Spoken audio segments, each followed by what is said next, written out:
เปิดสถานีฟังตุลุงยองนักเทศเสียงทองชื่อเสียงดังก้องทั่วฟ้าธานีตัวจริงเสียงจริงวัดดอยน้อยแม่จามเทวีต้อนรับญาติโยมที่มีจิตศรัทธามาร่วมสร้างบุญ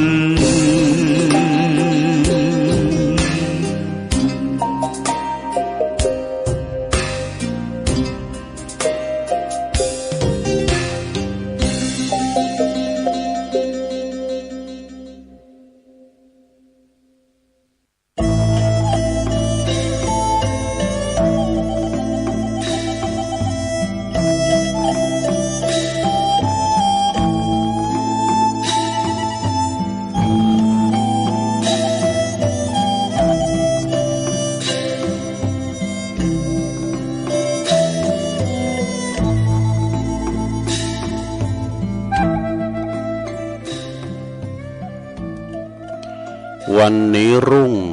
พรุ่งนี้ร่วงดวงไม่แน่วันนี้แย่พรุ่งนี้ยังกลับดังได้วันนี้ดังพรุ่งนี้ดับกลับเปลี่ยนไปโปรดจำไว้ทุกชีวิตอนิจจัง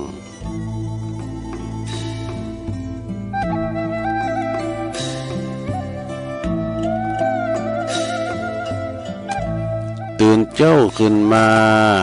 ยิ้มแย้มแจ่มใสทุกโศกโรคภัยหายไปหมดสิ้นก็ขอความนอบน้อมแด่พระรัตนตรัยอันมี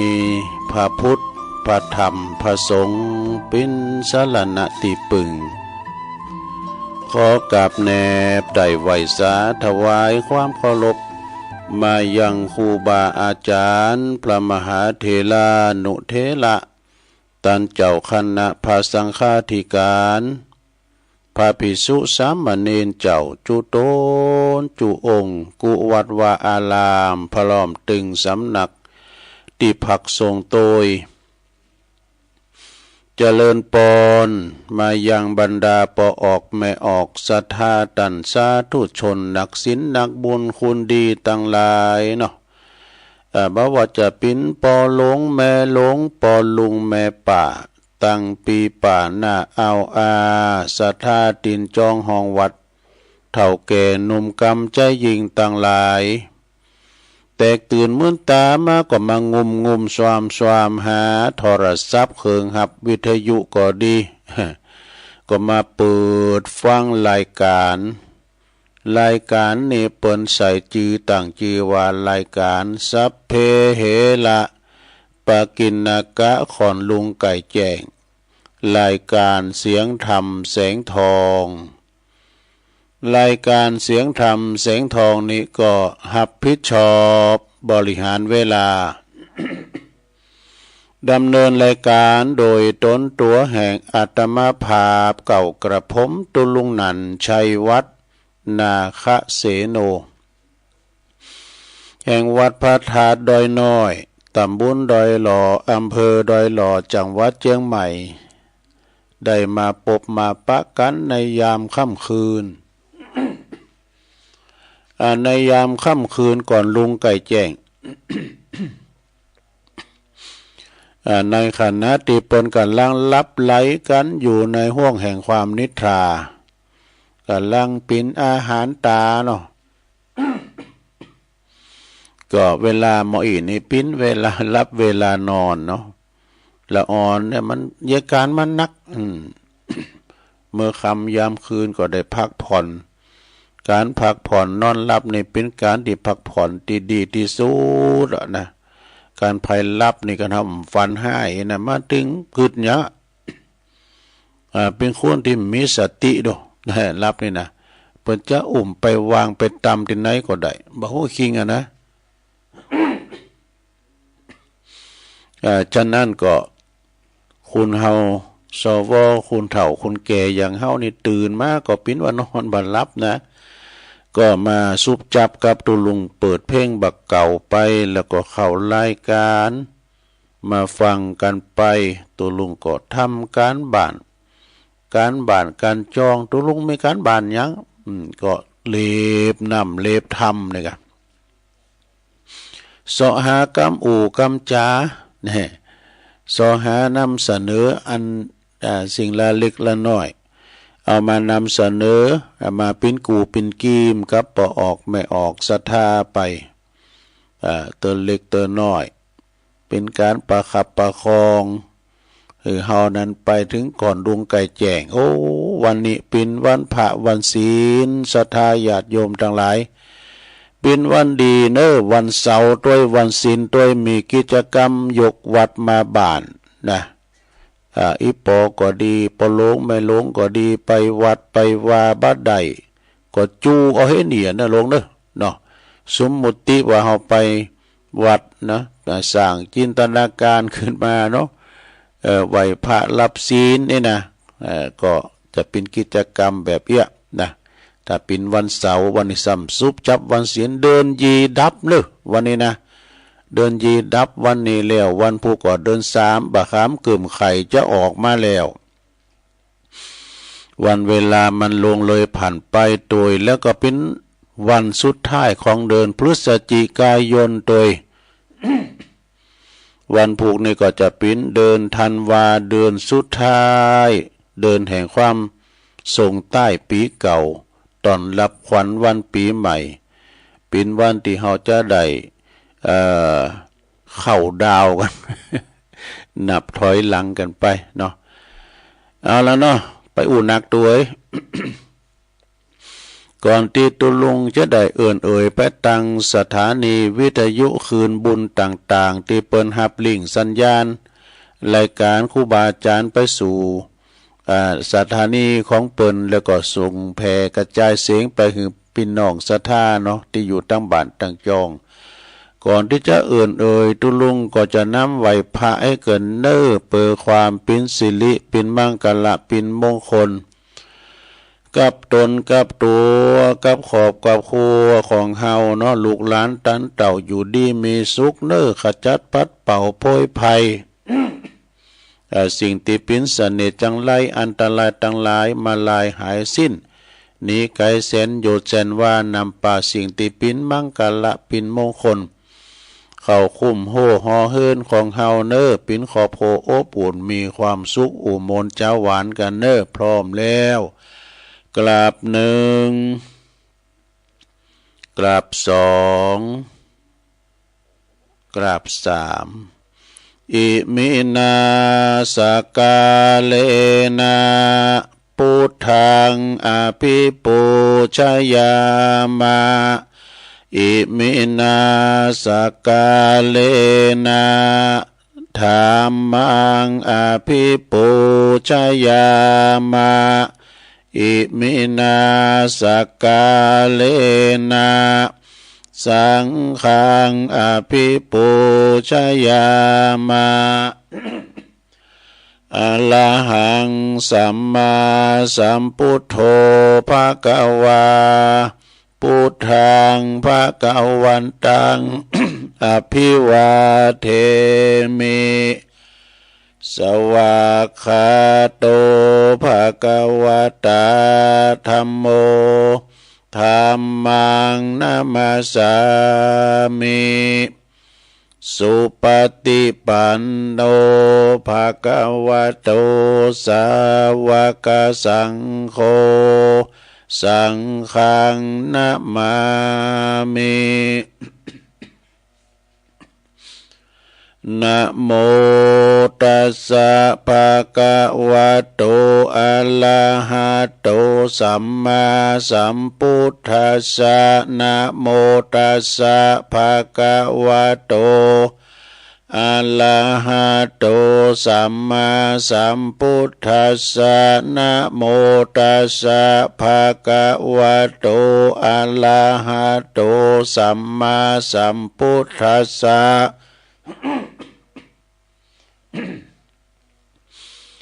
อิติปิโส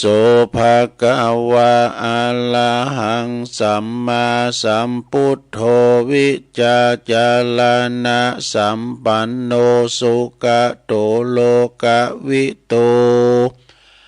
อนุตตโลปุริสธัมมาสารถิสัทธาเทวมนุสสานัง พุทโธภะคะวะติสวากขาโตภะคะวะตาธัมโมสันติทิโกอากาลิโกเอหิปัสสิโกโอปันนยิโกปัจจตังเวทิตาโปวินโยหิติสุปฏิปันโนภะคะวะโตสาวกสังโฆอุจจุปฏิปันโนภะคะวะโตสาวกสังโฆยายะปฏิปันโนภะคะวะโตสาวกสังโฆสามิจิปฏิปันโนภะคะวะโตสาวกสังโฆญาติตังจัตตาลิปุริสายุคานิอัฏฐปุริสาปุคลาเอสาภะคะวะโตสาวกสังโฆอาหุนายโยปาหุนายโยตาคินายโยอัญจลิกาลันนิโยอนุตตลังปุญญเขตังโลกัสสติจะยันโตโปธิยามุเลสักยานังนันทิวัตโนเอวังตวังวิจัยโยโหหิจัยยสุจัยยมังคะเลอปัลลาจิตตปันลังเกสีเสปัทวิปุคะเลอภิเสเกสัพพพุทธานังอากัปปะโตปโมทติสุนักกตังสุมังกลังสุปาปาตังสุโหติตังสุขาโนสุโมโหโตจัสสุยิทังพระมัจจาลิสุปัฏฐขินังกายกัมมังวาจากัมมังปัฏฐขินังปัฏฐขินังมโนกัมมังปณิทิเตปัฏฐขินาปัฏฐขินานิกาตวนะละพันตัตเถปัฏฐขิเนสัพพิติโยวิวาจันตุสัพพโลกวินาศตุมาเตภวัตวันตลายโยสุขิติกายุโกภวะอภิวาตนาสิลิสันนิจังวุตตาปัจจายโนจัตตาโลธรรมาวาทันติอายุวันโนสุขังปะลังเอาแล้วเนาะสัทธาญาติโยมทั้งหลายตุลุงก็ได้สวดมนต์พุทธคุณธรรมคุณสังฆคุณเนาะก็ขอคุณพระติตไลยรัตนะผ่านแผ่วตั้งพระแก้วเจ้าสามประการเนาะจงได้ดลบันดาลมาปกป้องคุ้มครองรักษาวัดว่าอารามควงแก้วทั้งสามปกป้องรักษาดูแลครูบาอาจารย์พระสงฆ์องค์สามเณรเจ้าเปิ้นได้มาอยู่กับวัดกับว่าเนาะได้มาปกป้องคุ้มครองวัดว่าอารามผลประโยชน์ก็สืบศาสนามาปินหนอเนิ่นนาบุญศรัทธาได้มาทำบุญสักการะปูชากราบไหวนำกินน้ำตาลน้ำจิตน้ำใจปินตุนเมตตาศรัทธามีการมีงานตั้งบ้านตั้งจองนิมนต์ครูบาอาจารย์ไปสวดเจริญพระพุทธมนต์กาทำมังกละมงคลใดๆก็ตาม ก็ปึงป่าอาศัยวัดปึงบ้านบ้านปึงวัดไปโดยความสมัครสมานสามัคคีกันเนอะได้เป็นน้ำหนึ่งใจเดียวกันก็กลุ่มลุ่มลาสร้างความสามัคคีปองดองกันเนาะพอหลงไม่หลงไม่อาบก็ขอให้มีสุขภาพพลานามัยร่างกายสมบูรณ์แข็งแรงเด้อกินข้าวลำกินน้ำลุงได้มาเป็นลมโพลมใสของลูกหลานนะแล้วก็ตุลุงก็ขอเป็นกำลังอกกำลังใจอีปออีแม่ที่เดินเหินไปไหนมาในบ้านใดก็เอารายการเอาวิทยุเน้อนำทำคำสอนเป็นกูเป็นกิมไปเนาะพอบ้านแม่บ้านจะขับรถขับลาออกคุ้มออกโหไปกาดไปลีไปที่ไหนก็ดีก็ขอให้มีสติก่อนสตาร์ทนี่รถมันหนักมันหลายก็ขอให้เดินทางแคล้วคลาดปลอดภัยไปดีมาดีทั้งขาไปทั้งขากลับเน้อเอาละตอนนี้ไปตุลุงก็จะเอ่ยไปตั้งสถานีวิทยุในเครือข่ายที่เปิดหับสัญญาณรายการธรรมะทรงเวลาตั้งแต่ตี 3 ถึง 5 โมงก็ดังต่อไปนี้เนอะขอบคุณสถานีวิทยุคลื่นพระพุทธศาสนาการศึกษาและวัฒนธรรมของวัดไฟหินเนอร์ตำบลสุเทพอำเภอเมืองเชียงใหม่ FM 104.50 เมกะเฮิรตซ์โดยเมตตาบารมีธรรมอาจารย์พระครูสมุวิศวัตวรกิจโจเปิ้นก็ลิงสัญญาณตั้งแต่ตุลุงทองจบไปก็ข่างเพ่งบักเก่าไทยลูกกรุงตุลุงเข้าไปจนถึงว่าตุลุงเข้ารายการเนาะที่พี่น้องศรัทธาฟังองค์ขลงในเมืองก็ฟังกันลงหลายครอบคลุมกันหมดคืนนี้ไปไกลเนอะไปแผ่วไหลด้อยขุนตาลไหลด้อยนางแก้วแมะปุ่นเนาะนะปางเฟิง ปางเฟิงปางโหมเจงดาวบ่ ขอบคุณสถานีวิทยุคณะสงฆ์อำเภอฝางตั้งอยู่ที่วัดพระพุทธบาทอุดมน้ำบ่อสาวาสำนักวิปัสสนาเนอ FM 100.25 เมกะเฮิรตซ์เนอในเมตตาบารมีธรรมหลวงพ่อพระครูมงคลวิสิสมาธิพระครูสุจิตานุรักษ์หลวงพ่อใหญ่เฮาเนอเจ้าคณะอำเภอฝางนะผู้อำนวยการเนอะกันนี่เป็นจุดศูนย์กลางเนาะที่เผยแผ่กระจายเสียงไปเพิ่นแม่อายใส่ประการฟังได้หมดเนาะ เพิ่นก็ฟังกันโด่งกันหลายต้องขอบคุณมาณโอกาสที่นี้โดยขอบคุณสถานีวิทยุแดนดินถิ่นล้านนาตั้งอยู่ที่บ้านโฮงโงตำบลนำบ่อโลงอำเภอสันป่าตองเชียงใหม่ FM 103.50 เมกะเฮิรตซ์โดยปีไอรุจิสมบัติเงาคำ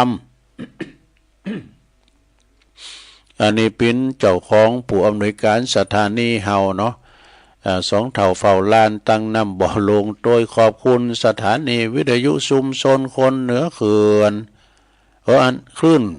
ธรรมะของชุมชนนะวัดห้วยตองซักตำบลขวงเปาอำเภอจอมตองเนอะ FM 98.75 เมกะเฮิรตซ์โดยเมตตาบารมีธรรมอาจารย์พระครูวาปีวรมานิตเนอะพี่น้องโซนไต่สายไต่ก็ฟังกันไปขอบคุณสถานีวิทยุมนเสียงธรรมอยู่อำเภอแม่แจ่มวัดบุพารามเนอะ FM 106.25 เมกะเฮิรตซ์โดยเมตตาบารมีธรรมหลวงพ่อพระครูมงคลวิสิทธิ์หลวงพ่อใหญ่เจ้าคณะอำเภอแม่แจ่มเนอะขอบคุณพระปลัดอุทัยตึง2อุทัยโดย ขอบคุณสถานีวิทยุเน็กเนลเรดิโอ FM 96.75 เมกะเฮิรตซ์ตั้งอยู่ที่บ้านโจงตำบลทุ่งกวาวห้างหุ้นส่วนจำกัดอนุสรณ์เรดิโออำเภอเมืองปานจังหวัดลำปางขอบคุณสถานีวิทยุชุมชนคนเหนือเขื่อนตั้งอยู่ที่บ้านดงดำอำเภอฮอดจังหวัดเชียงใหม่ FM 90.75 เมกะเฮิรตซ์ขอบคุณสถานีวิทยุเพื่อการศึกษาและพัฒนาอาชีพ R Radio Network FM 103.00 เมกะเฮิรตซ์อำเภอเมืองจังหวัดลำปางขอบคุณสถานีวิทยุ R Radio Network FM 99.50 เมกะเฮิรตซ์วิทยาลัย เทคโนโลยีเพื่อการจัดการกฟผแม่เมาะลำปางขอบคุณสถานีวิทยุมจรมหาวิทยาลัยสงฆ์นครลำปางนะตั้งอยู่ที่วัดบุญญาวาสวิหาร FM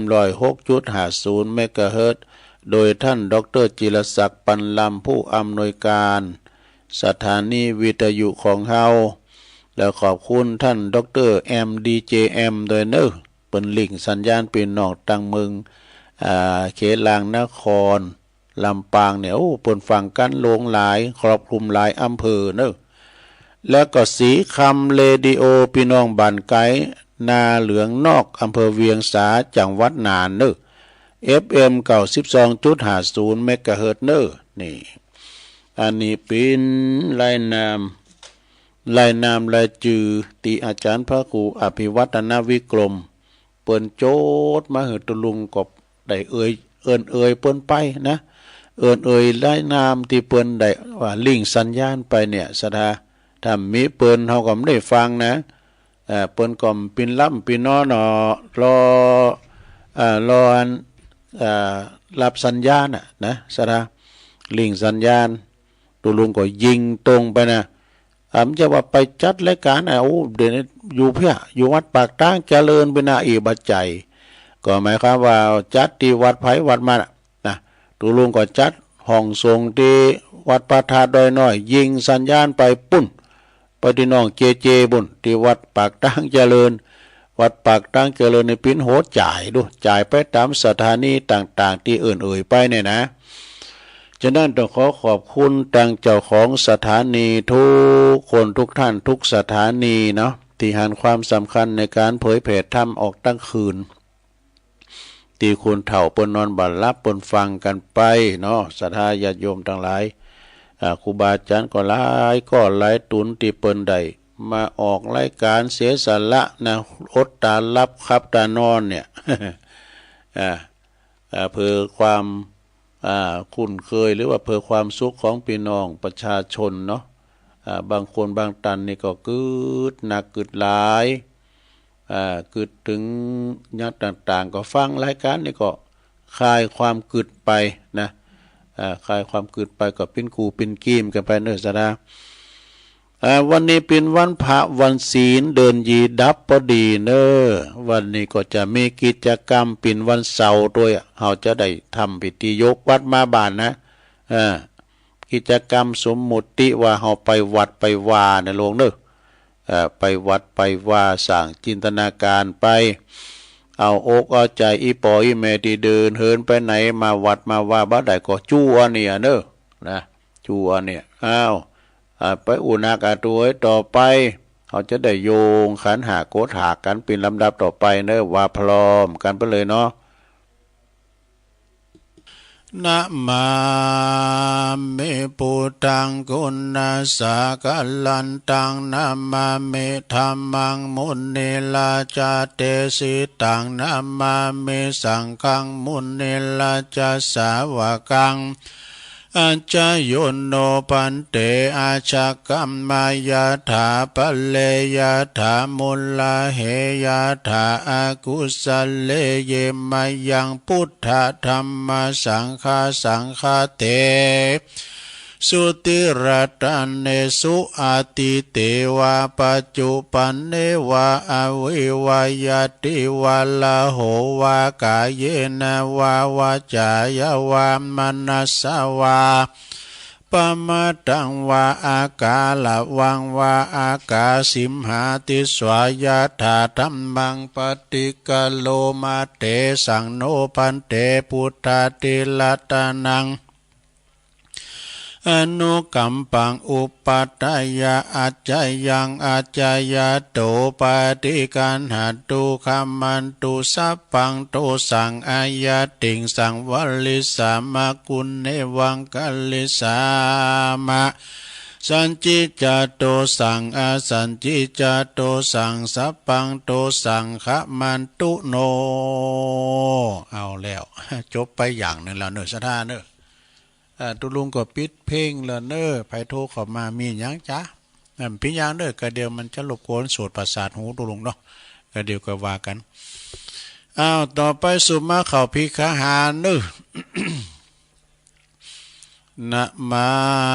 เมตุปะบุภาลาจาตันเนโอตานาภิกาหาลาตันเนสหปาลิวาลาตันเนวัลตะขินะเยกายะตัวเลวจิตัวเลมโนตัวเลสันจิจาปัมมาเตนะวะอาสันจิจาปัมมาเตนะวะกายะกัมเมนะวะวจิกัมเมนะวะมโนกัมเมนะวะ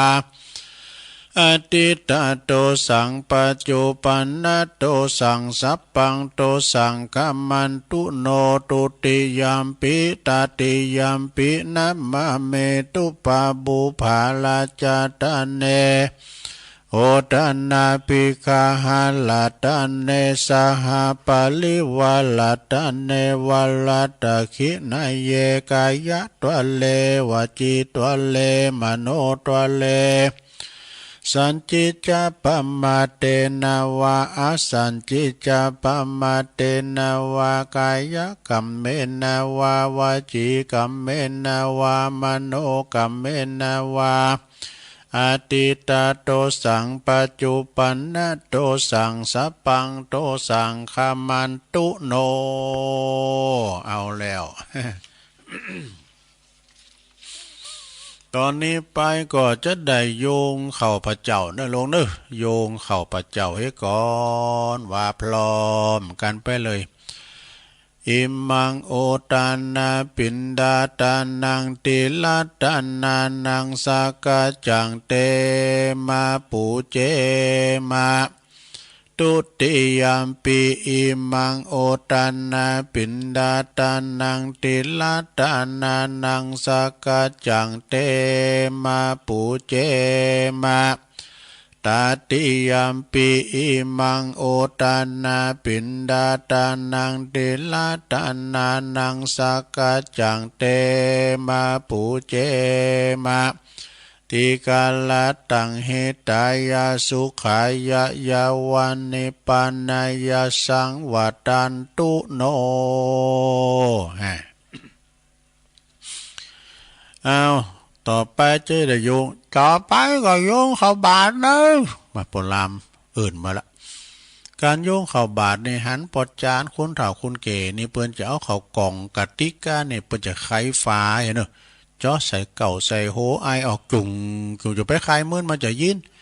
เอาว่าพร้อมกันไปเลยเด้อสาธุโอกาสะโอตานาปินดิปาตังตานังนิปานาปัจจโยโหนตุโนนิจังโอตานาปินดิปาตังตานังนิปานาปัจจโยโหนตุโนนิจังโอตานาปินดิปาตังตานังนิปานาปัจจโยโหนตุโนนิจังเอาแล้วสถาไปยืนเนอไปตั้งแถวปุ่นเนอตั้งต้นขบวนแถวที่หน้าโฮงโลงคูบาปุ่นเนอหน้าโฮงโลงคูบาแล้วก็เตียวเอาไปเตียวไหนตูเจ้าไปจะเตียวกันย้ายไปก่อนเนอปอจายอยู่แถวหน้าเทวบุตรนี่แม่ยิงอยู่แถวหลังเทวดา ยายกันไปเอาขัดสอบสมุไรขอสารเกี่ยมค้ำม้ามจูเขาไม่ไหนไขโยมาไปนั่งงุมเขาสูเขา ซอมากากระสอบแม่เข้ารุ่นบาท ต่างอกต่างใจเนี่ยลงเนอเห็นนะตุเจ้าเอาปุรามมาแน่ปุรามเอาสวยไปนิมนต์ตุเจ้าบุญโฮงวะนะก่อนนี้เพิ่นต้องไปนิมนต์ก็รู้จะว่าตุเจ้าอุ้มบาทถามใช่นะมันก่อนนะตุเจ้าสมัยมันก่อนนะจะหันแก่ใดนะ โอ้นิมนต์สวาตุเจ้านิมนต์รับบาทเจ้าเนี่ยเพื่อก็จะไปกราบพระเจ้าในนาวางกันดูนะกราบพระเจ้าในนาวางก็อะระหังสัมมาสัมพุทโธไอ้ดูเมื่อลุงมาแล้วนะเปิ้นก็จะมาหับบาทเปิ้นโดยมาเปิ้นจะเอาคุณเฒ่าว่าตังโหดูอายุ70-80นี่เอาใส่ก่อนนะหรือว่าปลุงก็หรือว่ากำนันไงนะต่อไปเขาก็โยงเข่าใส่จ้อใส่เก่าใส่โห้กันเข่าอันบริสุทธิ์พุทธผ่องเข่าขาวอย่างดอกมะลินะ ลำเปิงในใจว่าข้าวของข้าพระเจ้าขาวดังดอกบัวยกขึ้นเหนือหัวถวายแด่พระสงฆ์จิตใจจำนงตรงต่อพระนิพพานขอให้ถึงเมืองแก้วขอให้แคล้วบ่วงมารขอให้ทันพระศาสนาของพระศรีอานในอนาคตการโน้นเทินสาธุเอาละเนอเดี๋ยวนี้ตุลุงทาเขาเดินแล้วเนอถอดแคปไว้ลงถอดแคปไว้ไผซุปแคปก็ถอดเกือบไผซุปหมกก็ถอดกูไปเนอจะไปอู่การดักเอาเข้ารุ่นบาทมาไปไหนมาเข้ารุ่นบาทหรือเพียตุลุงทาเพียประกบเลยปีลายน้องหนักวันนี้คุณมาลายเนอเพราะจะเป็นทันนายกว่าจะเป็นปอกำนั่นรองกำนั่นรองกำนั่นมีกะสารวัตรแพทย์ผู้ช่วยพอลุงเขาก็มานี่วันนี้ได้รับเกียรติเด้อจากท่านผอ.บ้านเฮาเพิ่นมาทำบุญตักบาตรโดยมาหลวงมาหลายหลวงนางกันระยะห่างเด้อจะไปไก่จะไปโหจู่กันใส่แมสเด้อใส่แมสล้างมือด้วยเจล ก่อนที่จะล้างมือน่ะจะไปใส่เจียวเตอจะควัดเข่าใส่บาตรนี่จะไปจะไปใส่เจียวด้วยกันมันก็เข่ามันก็จะกินเนี่ยตุลุงเขานี่กินด้วยฉันด้วยจิ้มหอมมันมุนเป็นเจียวเนาะเอาละในเมื่อว่าครูบาอาจารย์เนาะตักบาตรพระสงฆ์องค์สมณเณรมานางอยู่แตนสังอาจทรงพิธีเรียบร้อยนะลาสดาก็เข้ามานางแต่ไปนางพิธีเนี่ยกุ่นไผ่กุ่นมันแล้วมาปัดขวดน้ำหยาดมาปัดสลุงกันกุกศิลเนี่ยนะนางไหนนางห่านไม้ไว้เนอะจะไปนางพิธีอันนี้สลุงกุ้มใจแล้วเนี่ยโอ้ก็ตัวหนักพิธีนะแล้วเนาะได้เวลาเนอะสถานเนาะได้เวลาเนอะขอเชิญปอครูอ่วนกันเนาะต่อไปนี้ก็จะได้เวลาเนอะศรัทธาทั้งหลายเอาปลามจุดเทียนชนวนตั้งมั่นไว้ก่อนวันนี้ได้รับเกียรติจากท่านผอ.บ้านเฮาได้มาร่วมในงานจะได้เจิญเปิ้นมาเป็นประธานในการจุดเทียนธูปบูชาพระรัตนตรัยเจิญเลนเนอร์ศรัทธาเฮาอยู่ในอาการอันสงบระงับพระปากเนอเงียบนะครับพ่อครูอ้วนแม่แตงเปิ้นว่าไปแล้วเนาะสดาตั้งหลายเอาปุลามบ้านเฮาผู้ช่วยเกณฑ์ขันศีลตีตุปอทาวะเกณฑ์ขันศีลก่อนนะเอาละเมื่อว่าท่านผอ.จุดถูกจีเตียนไปปิ้นตีเรียบร้อยต่อไปต่างอกต่างใจเนอศรัทธาญาติโยมต่างหลายสมมุติว่าเฮาไปวัดเนอพอลงไม่ลงเขาได้ไปวัดหับศีลเนี่ยเนาะหับศีลแล้วก็อาจจะได้หับปอนโดยกันนะเอาผู้จานว่าไปเลยจะไปยืดเยอะมันลาแล้วต้องห้องแล้วเพื่อจะไปเยการมัดหอมก็อยู่เนาะต่อไปก็ไหวพระต่อไปก็หับศีลเนอพร้อมกันไปเลยเนอว่าพร้อมกันไปเลยลงเนอมายังพันเตติสาลาเนนะสหปัญจศีลานิยจามะตุติยามปิมายังพันเตติสาลาเนนะสหปัญจศีลานิยจามะตติยามปิมายังพันเตติสาลาเนนะสหปัญจศีลานิยจามะนะโมตัสสะภะคะวะโตอะระหะโตสัมมาสัมพุทธัสสะนะโมตัสสะภะคะวะโตอะระหะโตสัมมาสัมพุทธัสสะนะโมตัสสะภะคะวะโตอะระหะโตสัมมาสัมพุทธัสสะพุทธังสรณังคัจฉามิ ธัมมังสรณังกัจฉามิสังฆังสรณังกัจฉามิตุติยัมปิพุทธังสรณังกัจฉามิตุติยัมปิธัมมังสรณังกัจฉามิตุติยัมปิสังฆังสรณังกัจฉามิตติยัมปิพุทธังสรณังกัจฉามิ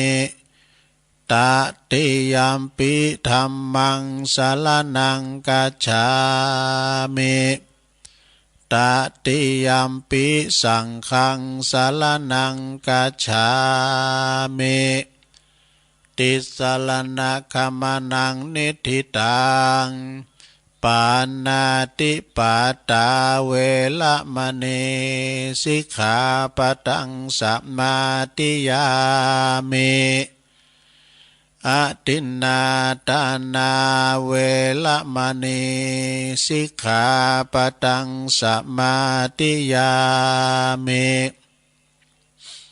กาเมสุมิจฉาจาราเวละมณีสิกขาปะทังสัมมาทิยามิมุสาวาทาเวละมณีสิกขาปะทังสัมมาทิยามิสุราเมรยะมัชฌะปมาตฐานาเวละมณีสิกขาปะทังสัมมาทิยามิอิมานิปัญจสิกขาปทานิสีเลนะสุขติงยันติสีเลนะโภคสัมปทาสีเลนะนิพุติงยันติตัสมาสีลังวิโสทะเยสาธุสาธุสาธุเอาปันสินไปแล้วหาขอเก็บไว้ดีๆนะลงเนอไปเสมันหายกันมันหายขอสองขอมไปยังสินหนาเสาหนาตุลุงก็มาปันแถมเนาะน่ะมีสินทำประจำประดับดวงจิตดวงใจสินก็คืออาภรณ์อันงดงามเนอคุณเฮาโตประเทศโตโลกถามว่ามีสินหาขอไผต้องไปขาดไปแต่งฟันบั่นเนออยู่กันอย่างมีความสุขนะแค่หาคอนี่นะซะนะคนตึงโลกจะหักกันแป้งกันบ่เบียดเบียนกันบ่ขาฟันบั่นแต้งกันนะฉะนั้นก็ศรัทธาญาติโยมทั้งหลายก็ต่างอกต่างใจหับศีลไปแล้วรักษาไว้เนาะอีปออีเมเขาไม่ได้ไปวัดก็จั่วเนี่ยนะลงเด้อจั่วเนี่ยเปิ้นยกวัดมาบาทนะเอาต่อไปนี่ก็ตุลุงจะสวดพญานกยุงทองกันเน้อลูกหลานตันเต่าขับรถขับลาไปเนอไปไต่ไปไก่ไปไกไปตังบดไปตังบกตังน้ำตังเฮอตังอากาศนะขอเดินทางแข็งขาดปลอดภัยนะต่างอกต่างใจในตุลุงจะว่าคนเดียวเนอะสูตรพญานกยุงทองอุเตอเปอุเตตยัญจกุมาเอกาลาชาหาลิสวันโนปัตาวิปาปาโสตังตังนามาสาเมหาลิสวันนังปัตาวิปาปาสังตายาสากุตาวิหาเลมุทิวาสังเยพระมนาเวตากุสัพพะธรรมเมเตเมนะโมเตจัมมังปะละยันตุนามาตุพุทธานังนามาตุโพธิญาณโมวิมุตตานังนะโมวิมุตติยาอิมังโสปาริตังกัตถวโมโลจาลาติเอสนาอเปตยัญจกุมาเอกาลาชาหาลิสวันโนปัตาวิปาปาโสตังตังนามาสาเมหาริสวันนังปัตาวิปาปาสังตายาสากุตาวิหาเลมุรติงเยพระมนาเวตากุสัพพะธรรมเมเตเมนะโมเตจามังปะระยันตุนามาตุพุทธานังนามาตุโพธิยา นะโมวิมุตตานังนะโมวิมุตติยาอิมังโสปาริตังกัตวาโมโลวาสามากาปายิติโมลปาลิตังเอาแล้วอันนี้สวดพญานกยุงทองเด้อสทาปุเตอาเปนี่นะปินคาถาเขี้ยวขาดเนอะปินคาถาเขี้ยวขาดปลอดภัยไปเนื้อไปไต่ไปไก่ไปไกลพญานกยุงทองเปิ้นจะออกลาหาเหยื่อเนี่ยเปิ้นจะต้องสูตรอันเนี่ยบัดกิดบ่งในพรานสักตือพร้อมยังเพราะว่าเปิ้นตองบทสวดเนี่ยตุลุงก็ขอตองบทสวดนี่แผ่บุไปหาญาติโยมที่จะเดินทางไกลไปรถไปลาก็ดีขอเดินทางแคล้วคลาดปลอดภัยทุกตารางกิโลเมตรของการเดินทางไปดีมาดีเน้อโชคดีมีใจนะตอนนี้ไปตุลุงก็จะได้สวดไหวกุลโลมกันเน้อนะกุลโลม สาธุสาธุสาธุข้าขอยกมือ10 นิ้วขึ้นตั้งวางกิ้วไก่เก่าเกศาผู้ข้าตั้งหลายขออาราธนายังคุณพระพิตา21คุณพระมันดา12คุณพระแม่โพธิ์ศพ39คุณพระพุทธเจ้า56คุณพระธรรมเจ้า38คุณพระสงฆ์เจ้า14คุณอาจารย์มี10คุณกรรมฐานมี8คุณไฟมี6คุณลมมี7คุณแม่ธรณีคุณแม่นางธรณีมี21คุณห้ามคงคามี12คุณอักขละ33คุณศีล5มี11คุณศีล8มี12คุณ10มี21คุณจตุปาริสุทธศีลมี27คุณพระอรหันตคือมรรคสีผลศีลนิพพาน1รวมเป็น9คุณอาสาสะปัสสาสะนิสาวาอาสะคุณพระวิหาร84,000ปันหลังคุณพระมหาเจติยาเจ้า84,000ดวงผู้ข้าขออาลาธนายังพระคุณเจ้าตั้งหลายเหล่านี้จงมาเป็นสร้อยประดับสำหรับกายอันนาภา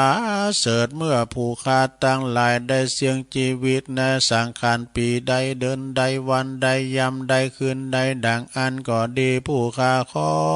อาราธนาพระคุณเจ้าตั้งหลายจงมาเปิดประตูพระนิพพานคือเวียงแก้วแก่ผู้ข้าตั้งหลายแต่เตินนิพพานาปัจจโยโหนตุโนนิจังนิพพานังปาละมังสุขังเอาแล้วลุงเอ้ย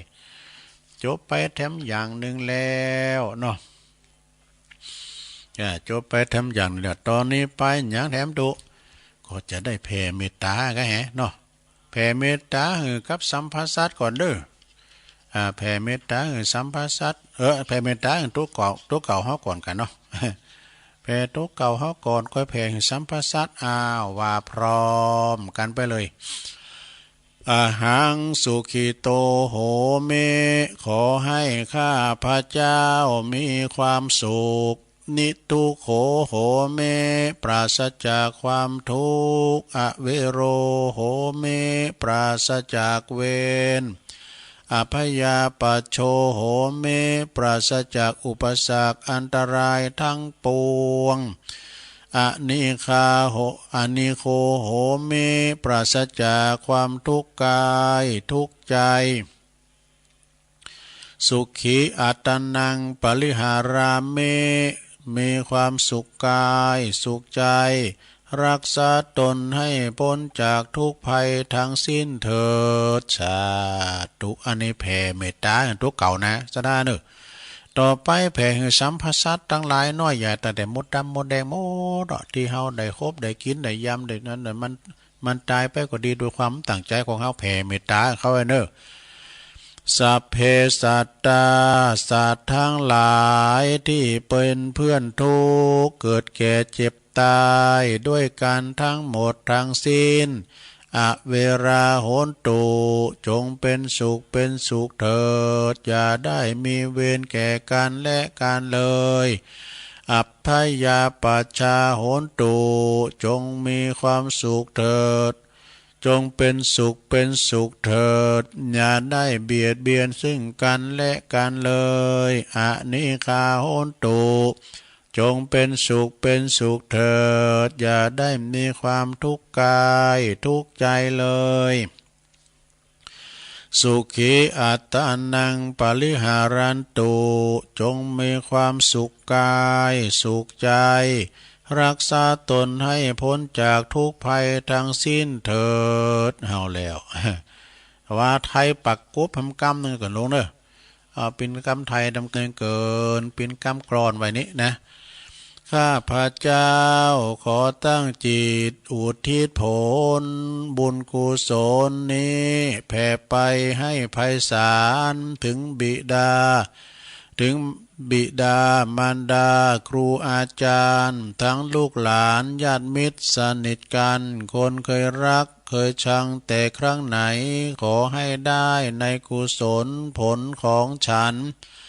ทั้งเจ้ากรรมนายเวรเทพเทวันขอให้ท่านได้กุศลผลนี้เถิดสรรพสัตว์ทุกทั่วหน้าเทพารักษ์จงประจักษ์ในกุศลผลนี้หนาขอให้ท่านประสบสุขทุกเวลาสมดังข้าอุทิศให้ด้วยใจเถิดเอาแล้วจบไปแถมอย่างหนึ่งแล้วเนาะสถาเนาะต่อไปนี่ก็ยังแถมตุต่อไปก็มีแถมอยู่เมื่อว่าแผ่เมตตาอย่างและเป็นกิจกรรมตอนนี้ไปเขาก็จะได้อีตังยังกินจิอเนสถาเนออีตังยังกินจิรวมกันและก็จะได้วันตาหน่อยวันตาหลงเป็นลำดับต่อไปสุดท้ายอ้าวว่าพร้อมกันไปเลยอิตังทานากัมมังนิปานาปัจจยโยโหตุโนนิจังอิตังศีลกัมมังนิปานาปัจจยโยโหตุโนนิจังอิตังภาวนากัมมังนิปานาปัจจยโยโหตุโนนิจังยังกินจิกุสาลังกาตาปังกัมมังสเปเหกาเตเหกาตังปุญญังโนอนุโมตันตุสุนันตุผลโตเยเตวะอัสสมิงฐานเนอติกาตาติกายุกาสัตตาโหนตุสัพพสัตตาสุขีอัตตะนังปะเลหันลันตุมาตาปิตาสุขีตาโหนตุตุขาปะมุนจันตุสัพเพยติกาสุขิตาโหนตุตุขาปะมุนจันตุสัพเพอัญญาติกาสุขิตาโหนตุตุขาปะมุนจันตุ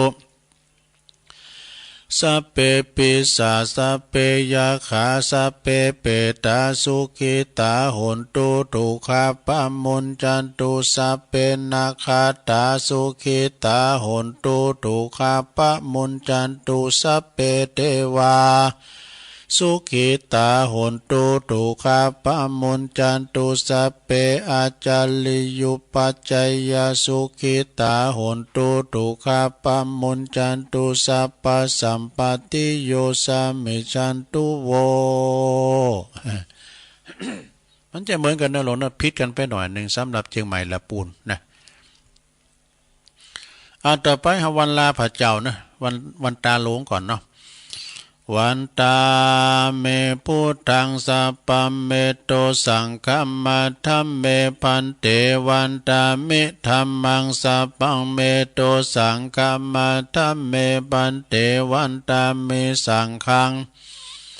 สัพพังเมโตสังฆมัทธัมเมพันเตวันตามิกุลูอุปัชฌายาจาริเยสัพพังเมโตสังฆมัทธัมเมพันเตวันตามิกัมมัฏฐานังสัพพังเมโตสังฆมัทธัมเมพันเต วันตามิอาลาเมสัปปะอาลาเมภัตตาสีมายังสัพพังเมโตสังคัมมาธัมเมพันเตวันตามิเจติยังสัพพังสัพพะทานเนสุปฏิทิตาสัลลิลาธาตุมหาโพธิงพุทธาโลปังสักกัลลังสัตตานาคาโลเกเทวะโลเกพลัมมาโลเกจัมปูติเปลังกาติเปสัลลิลาธาตุโยเกสาธาตุโยอะละหันตาธาตุโยเจติยังกันทกุติงจตุรสีติสหเสธัมมกันเตสัพเพตังปาตาเจติยังอาหังวันตาเมชาปาโส อันนี้เป็นวันตาหลงเนอะสถานเนอะต่อไปวันตาน้อยตัวลุงทาพร้อมคุณครูบามหาเถระโดยการเนอหมอบลงไปเนาะวันตามิพันเตสัพพังอปัลลาตังคัมมะธัมเมพันเตมายากาตังปุญญังสามินาอนุโมทิตาปังสามินากาตังปุญญังไมหังตาตาปังสาธุสาธุอนุโมทาเมจัตตาโลธรรมาวัฏันติอายุวันโนสุขังปะลังสาธุสาธุสาธุจบพิธีการลงจบพิธีการนะการทำกิจกรรมก็จบลงไปศรัทธาเนาะเอามีการไหว้พระหับศีลกิจกรรมต่างๆเนาะ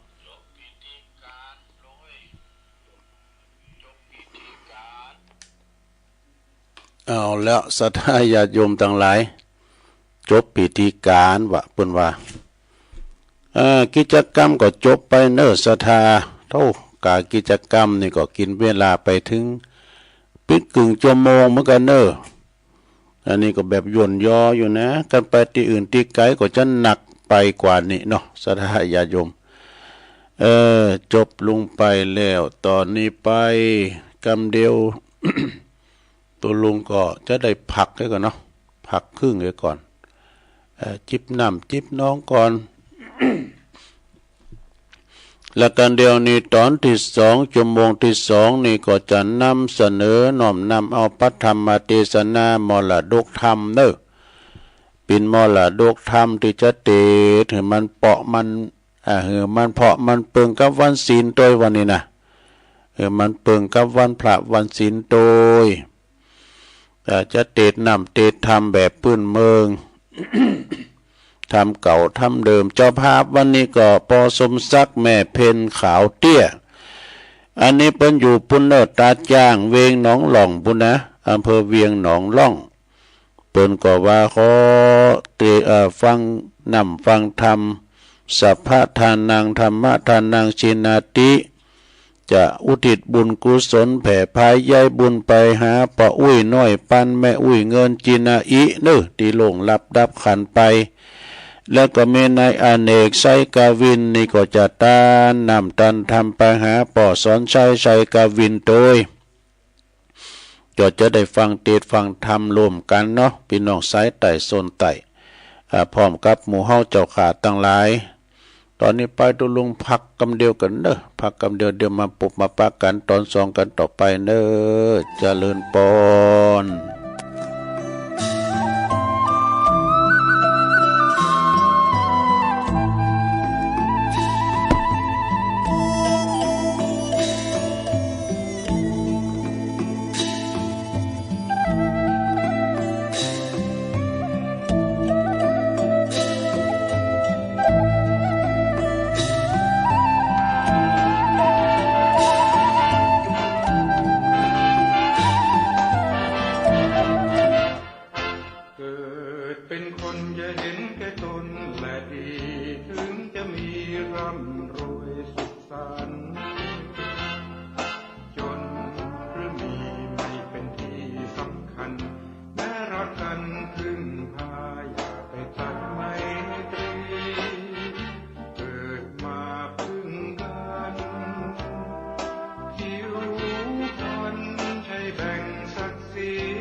วันนี้เราอยู่คิดดูให้ดีถึงจะจนจะมีอย่าไปสร้างเวรกรรมคืนไปทำชั่วไปอาจต้องใช้กรรมเวรอย่างมงายโลกหลงเพราะคงจะเกิดลำเค็ญสร้างบุญพระท่านคงเห็นร่มเย็นพ้นความกังวลถึงวิบัติขัดตนผลบุญนำให้ศีลธรรมมั่นใจไม่ต้องไปกังวลถึงจะมีจะจนเกิดกุศลดลใจ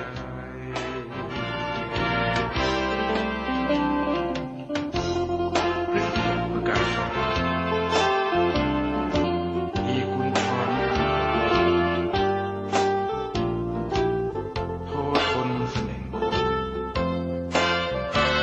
คันหมายในการนรชาติที่วายวายมาลายลิ่งทั้งอินทรีย์ชั่วและชั่วดีดับไปในโลกาเกิดเป็นคนอย่าเห็นแก่ตนและดีถึงจะมีร่ำรวยสุขสันต์จนหรือมีไม่เป็นที่สำคัญแม้รักกันพึ่งพาอย่าไปตัดไมตรีเกิดมาพึ่งกันผิวพรรณใช่แบ่งศักดิ์ศรีวันนี้เราอยู่คิดดูให้ดีถึงจะจนจะมีอย่าไปสร้างเวรกรรมคืนไปทำชั่วไปอาจต้องใช้กรรมเวรอย่างงมงายโลกหลงเพราะคงจะเกิดลำเค็ญสร้างบุญพระท่านคงเห็น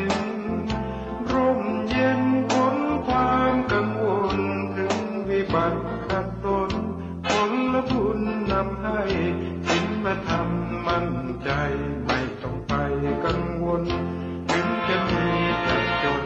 เกิดกุศลดลใจ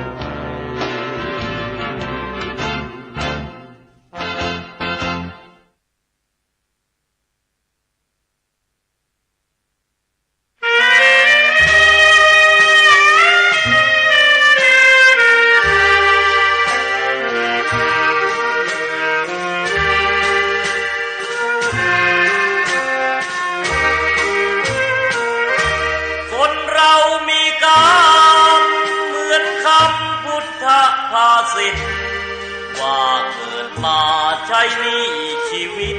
ลิขิตไปตามบาปกรรมสร้างมาเกิดมาเป็นคนบ้างมีบ้างจนเป็นธรรมดาเหมือนเป็นสัญญาโลกเรานี้นาเปรียบโรงละครเกิดมาทุกคนไม่พ้นที่เชิงตะกอนเหลือตัวล่อนจนที่หลับที่นอนเหมือนกันคือโลกคนเรามีกรรมต้องทำกุศลไว้บ้างเพื่อแบ่งเบาหนี้บาปตามล้างคิดสร้างแต่บุญเป็นทุนเชื่อมโยงอย่าหยิบอย่าช่วยหาทางร่ำรวยด้วยการกินโกงแม้นตายเข้าลงบาปกรรมเพราะโกงติดตามเรื่อยไป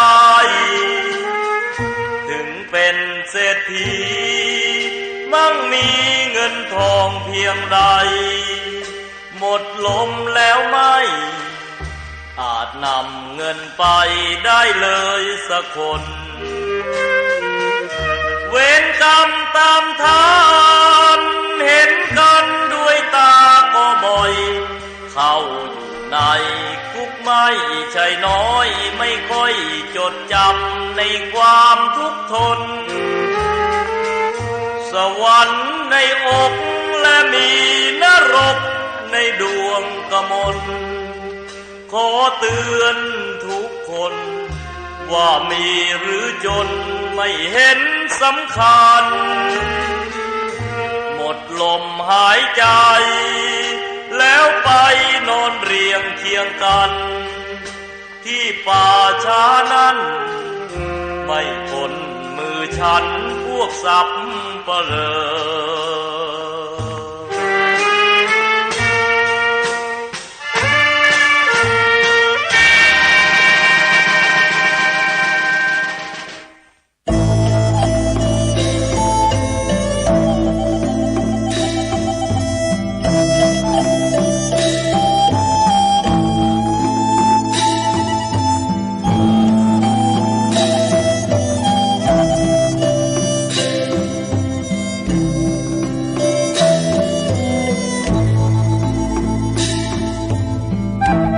เอาแล้วศรัทธาญาติโยมทั้งหลายตุลุงก็พักครึ่งหรือว่าพักเบรกโยกย้ายค่ายตียืดเส้นยืดสายเที่ยวไปเที่ยวมาทำกิจธุระส่วนตัวแล้วก็มานั่งปูกันต่อในชั่วโมงที่2เด้อศรัทธาญาติโยมทั้งหลายนะขณะนี้ท่านทั้งหลายก็กำลังฟังรายการสัพเพเหระปะกินนากะขอนลุงไก่แจ้งรายการเสียงธรรมแสงทองดำเนินรายการโดยตุลุงยองก็มานางอู่นางจ๋ากับปอออกศรัทธาตื่นกันมาแล้วก้าวันนี้ลุกหนึ่งเข่าเป่าไฟเนอะลงเนอะวันนี้เป็นวันศีลเนาะศีลใหญ่ศีลลงต้วยเดินยีดับเนอะวันนี้นะศรัทธาดับปิดดับภัยหมดเนาะศรัทธาจะนั่นเห็นมันสมเปิงกวนวันพระวันศีลก็น้อมนำเอามรดกธรรมมาเตดเห็นศรัทธาเนาะเตดนำเตดธรรมปินธรรมเตดง่ายนะฮะศรัทธาญาโยมทำตานห้าผีไตเก่าเนามื่นก็ดีตานห้าปอห้าแม่ประวังหือตานธรรมนิพพานนะสูตรดีกว่านะตุลุงก็เลยกำเอามานะแต่ตานธรรมจะเตดนำเตดธรรมกล่อมรับนะลงเด้อเราจะมารับไปกับวันศีลนี่ ก็จะได้ฟังเตดฟังธรรมกันไปเนาะแล้วพ่อจานพ่อนานอ้ายแพะโป่งไม่ไหนมาราธนาธรรมเมื่อกันหมอวันศีลตัวหายหน้าหายตาในพ่อนานอ้ายเอาว่าไปเลยนิปา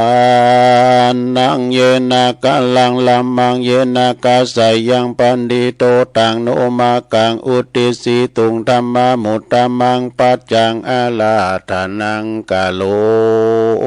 มาก่อยว่าไปเนาะลงเนาะเสียงมันจะลงไปหน่อยเสียงแบบปกติดีแต่เดินแต่มันจะเจ็บคอนะจะเป็นเสียงลงไปหน่อยเสียงอย่างนังขยะฟังธรรมก่อนนะโมตัสสะภะคะวะโตอะระหะโตสัมมาสัมพุทธัสสะเอวะเมสุตังเอกังสัมมายังพังกาวาสวัตติยังวิหารติเจตวันเนอนาถาปินดิกัสสะอัลลัมเมอัตถโคสวัตถิยังวาสิโนมนุสสาสตะกามิโนโอดุสาทาวดุลาสะปุลิสะตังลายอิตังสุตังอันว่าสูตรอันนี้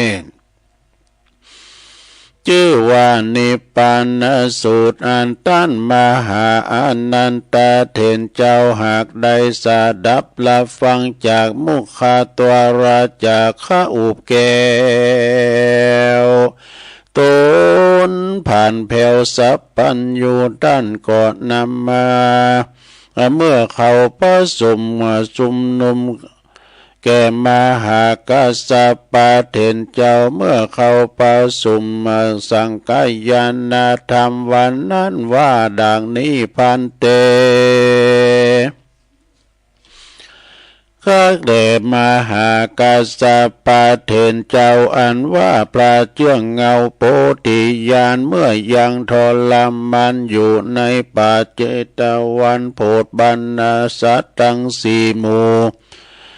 ในที่อยู่ท่ามกลางทรงว่าดังนี้สีลังนามากาตาปังสีลังนามาลาคิตังเมตตากะลุณาโมตุตาอุเตนะอันภูเมพายาหากเปิงกาตามเต้และสีลังอันว่าสินนี้ภูเมพายาเปิงรักษามันกุงเต้แลอันว่าเมตตากะลุณาโมตุตาอุเปกขาภูมิพายาเปิงจำเลินภาวนาเต้แลภิกขเวดุลาภิกขุตั้งหลายเหตุดังลือและพระตถากาตะกล่าวว่าหือตานรักษาศีลและภาวนาอันจาให้ด้วยมีเต้และสัตตานามาจื้ออันว่าสัตว์ต่างหลายในโลกย่อมวิปโยคแผ่พวนสัตว์ต่างมวลที่มาบังเกิดเอากำเนิดในสงสารบ่สุขสำลานมันเตี้ยงรู้ความเงียงเปปางแม่นจักมีพันละกำลังเปียงดังจ้างแม่นจักมีสัมปติเนบคางมากเหลือหลายก็อย่างจักตายบ่เว้นบ่มีจ้องหลีกเล่นแห่งต่างตายนามะลูปังอันว่าลูปะกายตนตัวแห่งเหล่านิสัยก็ยังจักตายวันหนึ่งบ่สงสัยความตายนี้หากขับไปใจอุปมาไว้ดังจ้างคาคนประเสติก็ไปแสวงหายังคนและสัตว์เพื่อจะฆ่าหือตายนั่นแลอันว่าวัยยาแห่งสัตว์และคนต่างหลายนี่ป้อยจักกลับคืนมาเฮเมวัยยาอันหนุ่มนั้นก็หาบ่ได้จะเตรียมเพียบไว้อุปมาคือว่าดังพระสุริยาอันคืนหนวันออกย่อมพัดเกี่ยวล่อไปสู่หนวันตกใจนั่นแลพระการหนึ่งนั้นนาอันว่าอายุแห่งสัตว์ต่างหลายนี้หาพามานบ่ใดบางพ้องก็มีอายุสั้นลางพ้องก็มีอายุยืนยาวลางเขาได้4 ปี5 ปี6 ปี7 ปีป้อยตายไปก็มีบางพ้องก็เป็นดังฟ้าแมบยามเดียวก็มีแลความตายก็บ่มีไผอาจห้ามได้แม้นว่าองค์พระเงาไทยสัพพัญญูตนเป็นคู่แก่โลกรังสามก็มั่งกิเลสดังพระปัจเจกะและอรหันตามีเตจะฤทธิอานุภาพยิ่งกว่าอินทรพรหมยมมาราชราจาก็ยังดับขันธานิพพานเมียนชาติบ่อาจหลีกใดเยื่องความตายแม้นว่าเป็นเต้าพญามหากษัตริย์สักห้วยเศรษฐีมีสัมปติหลายของก่อลิปนเสนาต่อลวงลายก็บอกอาจจักแลกซื้อความตายไว้ใดเต้าวันละตุมทอดไว้เป็นสาทานมัจจุลาจารแก่นกามันก็บ่เล็งหน้าแห่งคนใดนั้นแลพระการหนึ่งอันว่าไผบ่อาจกฎหมายรู้ได้ว่าเราจะกฎหมายรู้ได้ยังปีเดือนวันยามตายเต้ามีแต่องค์พระมุนีนายสัมมาสัมพุทธเจ้า และอาลิยาโคตเงาอาลาหันตาเหตุนี้ต้านผู้มีพยาจุงพิจารณาเฮือทีเฮือแมนตี้กองธรรมลูดเป็นตี้แก่นสารคือสารละเขาของใจเตตานเพื่อตัดมาเฉละธรรม กรรมท่านนี้อันจักเป็นใดเป็นที่อุปธรรมเป็นป่าไทยยังคือเขาห่อเป็นสะเบียงต่อตั้งไป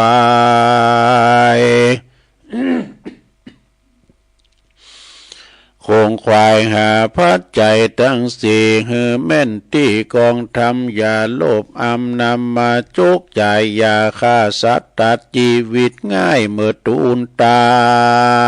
นะตกแต่งฮือดีงามผ่านนี้ตามจารีกองทำนั่นเตอภิกเวดุลาภิกขุตั้งหลายกูพระตถากตะตรัสรู้แล้วจึงนำมายังตานากาถาเตรียมเพียบไว้หือต้านทั้งหลายได้สาดับหลับฟังว่ายังมีเมืองอันหนึ่งสุขเกษมยิ่งนักย่อมเป็นที่พักและอาสลายแห่งปันติตาผู้ปัญญาไว้ฉลาดคือหมู่นักปราชญ์เจ้ามวลมีเป็นสุขีเตียงเต้าบ่มีวันแก่เท่าและตายเจ้าว่าหนต่างที่จะกฎหมายไปสู่เป็นที่สัตว์ละอยู่อาศัยไหลเป็นตนว่าราชสีมานาย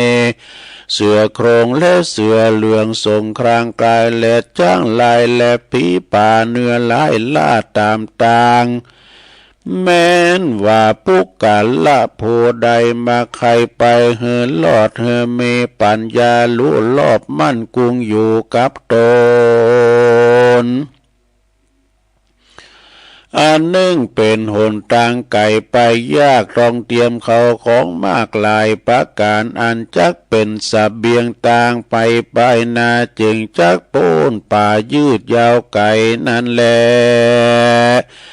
อันว่าเข้าของเงินคำอันนากูพระตถากตะกล่าวว่าเฮอเอาไปนั่นบอดใจเขาของแต่คือหากมาได้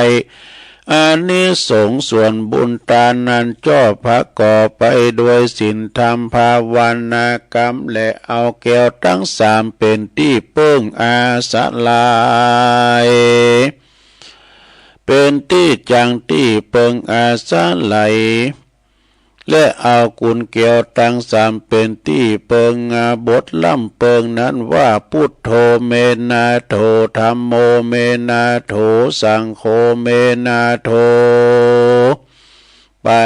ดังนี้ไปเตอผู้บ่เอาแก้วทั้งสามเป็นที่เปิงอาสาไหลก็บ่อาจจะข้ามหนทางไกลย่านกว้างคือว่าบ่อาจข้ามวัฏสงสารนั่นแลภิกขเวดุลาภิกขุทั้งหลายที่พระตถากตะเฮออากล่าวว่าเฮอเอาเขาน้ำโภชนะอาหารกับเครื่องอาวุธไปกับตนกับขี่ม้าอาจารย์ในไปปันลอดจักใดจุดจอดเถิงทองนั่นเป็นตำนองเตรียมแตกไว้ตีแตกคือหากมาได้อานิสงส์แห่งของตาล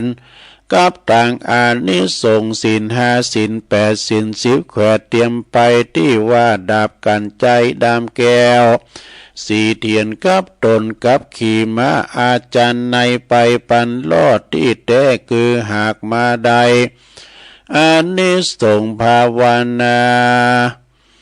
พรหมวิหารตั้งสีนั้นแลการภาวนาพรหมวิหารมีอานิสงส์10ประการตามดังพระจินนามานติเตสนาไว้กดเก่าไว้เป็นคาถาว่าดังนี้สุขังสุปาติสุขังปฏิปุญจติ นาป่าปากังสุปีนางปัสสติมนุสานังปิโยโหติอมนุสานังปิโยโหติเทวตารักขันตินาสาอากีวาวิสังวากรรมติตุวุตังจิตังสัมมาติยาติมุขวันโนอาสัมมุลเหกาลังกาโลติอุตาลิงอุปาติวิจันโตพรหมาโลกุปะโกโหติอัตถกาถาอานิสงส์จี้จาไขว่าปุกกาละผู้หนึ่งผู้ใดเอาเมตตาเป็นที่เปิงจำเลินธรรมจุคืนวันบ่ขาดยามลับก็หากเป็นสุขเลือลายตื่นคืนมาก็สบายจมจื่นบ่ฝันหันหลายหือตื่นตกใจแม้นไปที่ต่างใดก็มีผู้ห่มระไคพงผีวิสาทน้อยใหญ่ปิยาแปลงเทวดาเตรียมแฝงวงเวทเฝ้าไฟยาพิษและหอกดาบนั้นเล่าบ่คาหือตายจิตใจมุ่งหมายเป็นสมาธิได้เลี้ยวด่วนใบหน้างามแลบล้วนผ่องผิวใสสติก็บ่ลงไหลเมื่อกาตามกาละมอลานาดกันว่าสมปานยังบ่อาจถึงมรรคผลผลย่อมมีจันพรหมเป็นที่ไปบังเกิดอันนี้เป็นอานิสงส์อันล้ำเลิศแห่งเมตตาเอกาถาสำรวม11ข้อกล่าวด้วยอันย่อปอเป็นที่เข้าใจความก็มีด้วยประการดังกล่าวมานี้แหละนะนิพพานาสุตังนิติตังขียาอันเตสันนายังทำนิพพานาสูตรโดยอันแควบอันย่อก็บังกรมสมเรสดิตเล้วเท่านี้ก่อนแลสาธุสาธุสาธุโอ้เสียงมันไปเลยลงเอ้ยเสียงหลงไปติ๊กๆนี่อย่างนั้นใครย่านี่ก็ประคับประคองไปเนาะเอาแบบแควบแบบยอนะทำอานิสงส์ทำนิพพานสูตรรูสธาตาหือปอหือแม่เนาะก็เฮาปิ้นเจ้าภาพกันตึงลงตึงหลายแล้วก็โดยไม่มีเจ้าภาพเก่าก็มีเน้อเกมน้ำหยาดเน้อแม่เพนก็ศรัทธาปอสมศักดิ์แม่เพนขาวเตี้ยเปิ้นอยู่บ้านตาจ้างอำเภอเวียงหนองล่องคนสู้ชีวิตนี่หรอเปิ้นทำบุญทานอุทิศตันนำตันทำไปหาปออุ้ยน้อยปันแม่อุ้ยเงินจีนาอีแล้วก็นายอเนกไซกวินนี่ก็ตันไปหาปอสอนไซกวินโดยที่ลงรับดับขันไปสู่ปาละโลกไปหนาเนาะพร้อมกับหมู่เฮาเจ้าขาดตั้งหลายการปิ้นอันการเดี๋ยวว่าภัยต้านเข้าใหม่กดต้านไปหาอีปออีแม่เขาเน้อจูอันนี้เน้อวันศีลด้วยวันเนี่ยศีลใหญ่ศีลหลงนะเนาะอ้าวไวเอาปอเนี่ยเกินยะถาวาลิวะหาปูลาปาลิปูเรนติสากะลังเอวะเมวะอิโตตินังเปตานังอุปกัปปติอิสิตังปะติตังตุมหังคิปะเมวะสมิสตุสัพเพปุเรนตุสังกปะจันโทปนาระโสยถามณิโสติละโสยถาโสยติธัมโมจะอายังนิทัสสิโตเปตานะปูจาจักตาอุลาลาปาลัญจาภิกขุนามะนุปตินังตุมเหหิปุญญังปะสุตังอานาปะกันติสัพพิติโยวิวัจจันตุสัพพะโลกวินาศตุมาเตภวัตวันตรายโยสุขิติขายุโก ภาวะอภิวาทานาสีลิสานิจังวุตตาปจายโนจัตตาโลธรรมาวาทันติอายุวันโนสุขังปะลัง โอ้พ ไปลำคาญเสียงกันนะลงเนอก็เดียวก็กะแอมเดียวก็กะไอนะสดา มันจะว่าเป็นวัดก็มใจวัดแห่งจ้ะคอก็มจะเจ็บก่อนนะแต่ว่ามันนั่นนี่กะมันนั้นเสียงมันหลงไปเลยนะก็ติดหนับติดทำไปเนาะ ก็ไปฟังเทศฟังธรรมกันไปแล้วศรัทธาญาติโยมทั้งหลายขอบคุณเน้อเจ้าปีในนอกศรัทธานาบุญเฮาก็ได้ตื่นจืนกันมานั่งฟังนั่งอู่นั่งจาก็ปออกศรัทธาญาติโยมทั้งหลายได้ฟังกันไปพี่น้องตั้งไก่สายไต่เอื่นไปตั้งพี่ไอ้นี่ก่อนเนาะชายหน่อยด้วยเนาะฟังกันอยู่ก้าป่าสวยเขาขจรพอใจด้วย ต้องไฟด้วยเด่นปุกพออดุลเขาก็เนาะพอสมคิดเขาเนี่ยต่างปลงสีวังบางคมเนตเขาเนี่ยตุงปูแดงแม่จำปีวงฝันเนาะฟังลูกมาฟังปุณตั้งเรามาโค้งแม่แก้วเขาดูพดมาตั้งหล่องเคอกว้าวก็แม่เย็นปินตาอุ่นก็เนี่ยเนาะปนฟังกันก็หุมไผ่หุมมันปนหุมก็ฟังไปซะดาก็ปนหุมรับก็รับไป อันรับนี่ไผ่ก็หุมแหละซะดาเนาะตัวลุงลูกเจ้าสันเข่ากันแล้วก็ปฏิบัติปัดกวาดแล้วก็เดี๋ยวก็ลุยไล่ไปนอนกลางวันนี่ครับก็ไปเดือดร้อนยังก็เฝ้าวัดเนี่ยเนาะซะดาเนาะไม่ได้ไปไหนก็อยู่วัดอยู่ว่านะฉะนั้นสดาญาติโยมก็อันฟังเทศฟังธรรมวันนี้เป็นวันเสาร์วันศีลสุขเอาเราเสาร์เอาหน่วยตัวลุงก็ยังมีเวลาหลายอยู่เนี่ยน้อมนำเอานี่มาวาทำกรรมหนึ่งก่อนนะบึ้นแรงก็มาอยู่เนี่ยคำบึ้นนะ6 โมงถึง2 ทุ่มนี่ก็ส่งกระแสกระจายเสียงไปขำไหลด้อยนางแก้วปุ่นโพดปุ่นแม่เวงปุ่นนะแม่ขจารโมเดิร์นเรดิโอปุ่นเวงป่าเป่าเนาะอันนี้ มาละก็คือมณฑินเก่าอย่างเนอะสถานะวะคือหมวด9มาละคือมณฑินมีเก่าอย่างด้วยกันเนอะแต่ใครมีอันเก่าอย่างนี่นะละไอ้พอง เปิ่นว่ามีอย่างปลาล่ำขี้โคดขี้เกตดึงเนอะลบหลู่บุญคุณตันหนึ่งเนอะลิษยาเป็นหนึ่งนะแล้วก็ธนีตรณีหนึ่งมายาหนึ่งมักอวดหนึ่งพูดปดหนึ่งปรารถนาลามกหนึ่งเห็นผิดหนึ่งด้วยเอามีเก่าอย่างด้วยกันเนอปิ่นมนทินปิ่นเกิงเศร้ามองเนอกันมันไผมีขอบครองอยู่นะเผาจิตเผาใจเฮาเนอทำหือบ่ปลอดโปร่งบ่โลงใสบ่สุขสำราญบ่เจริญเก่าหนาดูมีหันสัปปาเนาะพึงกำจัดมนทินนี้โดยดังนี้เนอ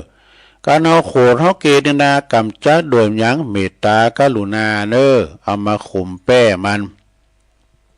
เอามาแตดมันความโขดกานี่โขดเกียรกำจัดโดยเมตตากรุณานะและลบหลู่บุญคุณของเปิ้นเหรอลบหลู่บุญคุณของปอของแม่เนี่ยปุโตเปิ้นเลี้ยงใหญ่นากาบางคุณเกิดมาแล้วแต่ใหญ่มาพี่เกี่ยวเป็นกู้นี่น่ะยากกำเลี้ยวเนอะซะนะกว่าเขาจะผ่านห้อนผ่านหนาวไหมนะบางคนเนี่ยเต้นได้ใหญ่สักกำเป็นอ่อนละอ่อนเด็กขาเนี่ยตายก็มีนะซะนะเกิดมาเอาเจอเอาจาดเนี่ยสะดาเนาะน่ะลบหลู่บุญคุณพ่อแม่นี่บ่ได้เนอะศรัทธากำจัดโดยสังกตัญญูกตเวทีนี่มีความกตัญญูพ่อแม่นี่ถือว่าเป็นผู้บังเกิดเกล้าเป็นเจ้าหนี้รายใหญ่เฮาใส่หนี้ปะกะนะ เป็นเจ้าหนี้รายใหญ่เฮาเนี่ยสะดาญาติโยมเนาะบุญคุณพ่อแม่โถมโหโถมเก่าแล้วก็ลิษยาเนี่ยเหรอกำจัดโดยอย่างมุทิตาจิตเนี่ยลิษยาเนี่ยนะแล้วก็ตรณีเนี่ยขีจินะเนาะคุณขีจิไผตึงบ่ถามหาแต่ถ้าคุณมีเมตตาไปตั้งใดตึงบักกันบ่อยากเด้อ ตรณีนี่กำจัดโดยจาคะนี่จาคะคือแจกบริจาคนะบริจาค จาคะนี่นะ ก็จะไปขีจิท่านหนีลำไปศรัทธาญาติโยมแอมบทหนึ่งเหรอมายาเนี่ยมายานี่กำจัดโดยความจริงจุหลอกมายาไอ้น่ะเนาะเขาก็กำจัดโดยความจริงใจแล้วก็มักอวดมักอวดนี่ก็กำจัดโดยอัตตัญญุตานี่แล้วก็พูดปดนี่เหรอพูดปดนี่ก็กำจัดด้วยวจีสัตว์นั่นก็คือความจริงความจริงสัจจังเวอมตาวาจาแล้วก็ปรารถนาลามกนี่ก็กำจัดโดยสันโดษนี่สันโดษเนอสดาหันผิดในรอเห็นผิดกำจัดด้วยสัมมาทิฏฐิเห็นชอบเนี่ยอันนี้ก็คือมันละคือมนทิน9อย่างเด้อนำมาเสนอศรัทธาญาติโยมไปฟังกันเป็นวันมงคลวันพระวันศีลโดย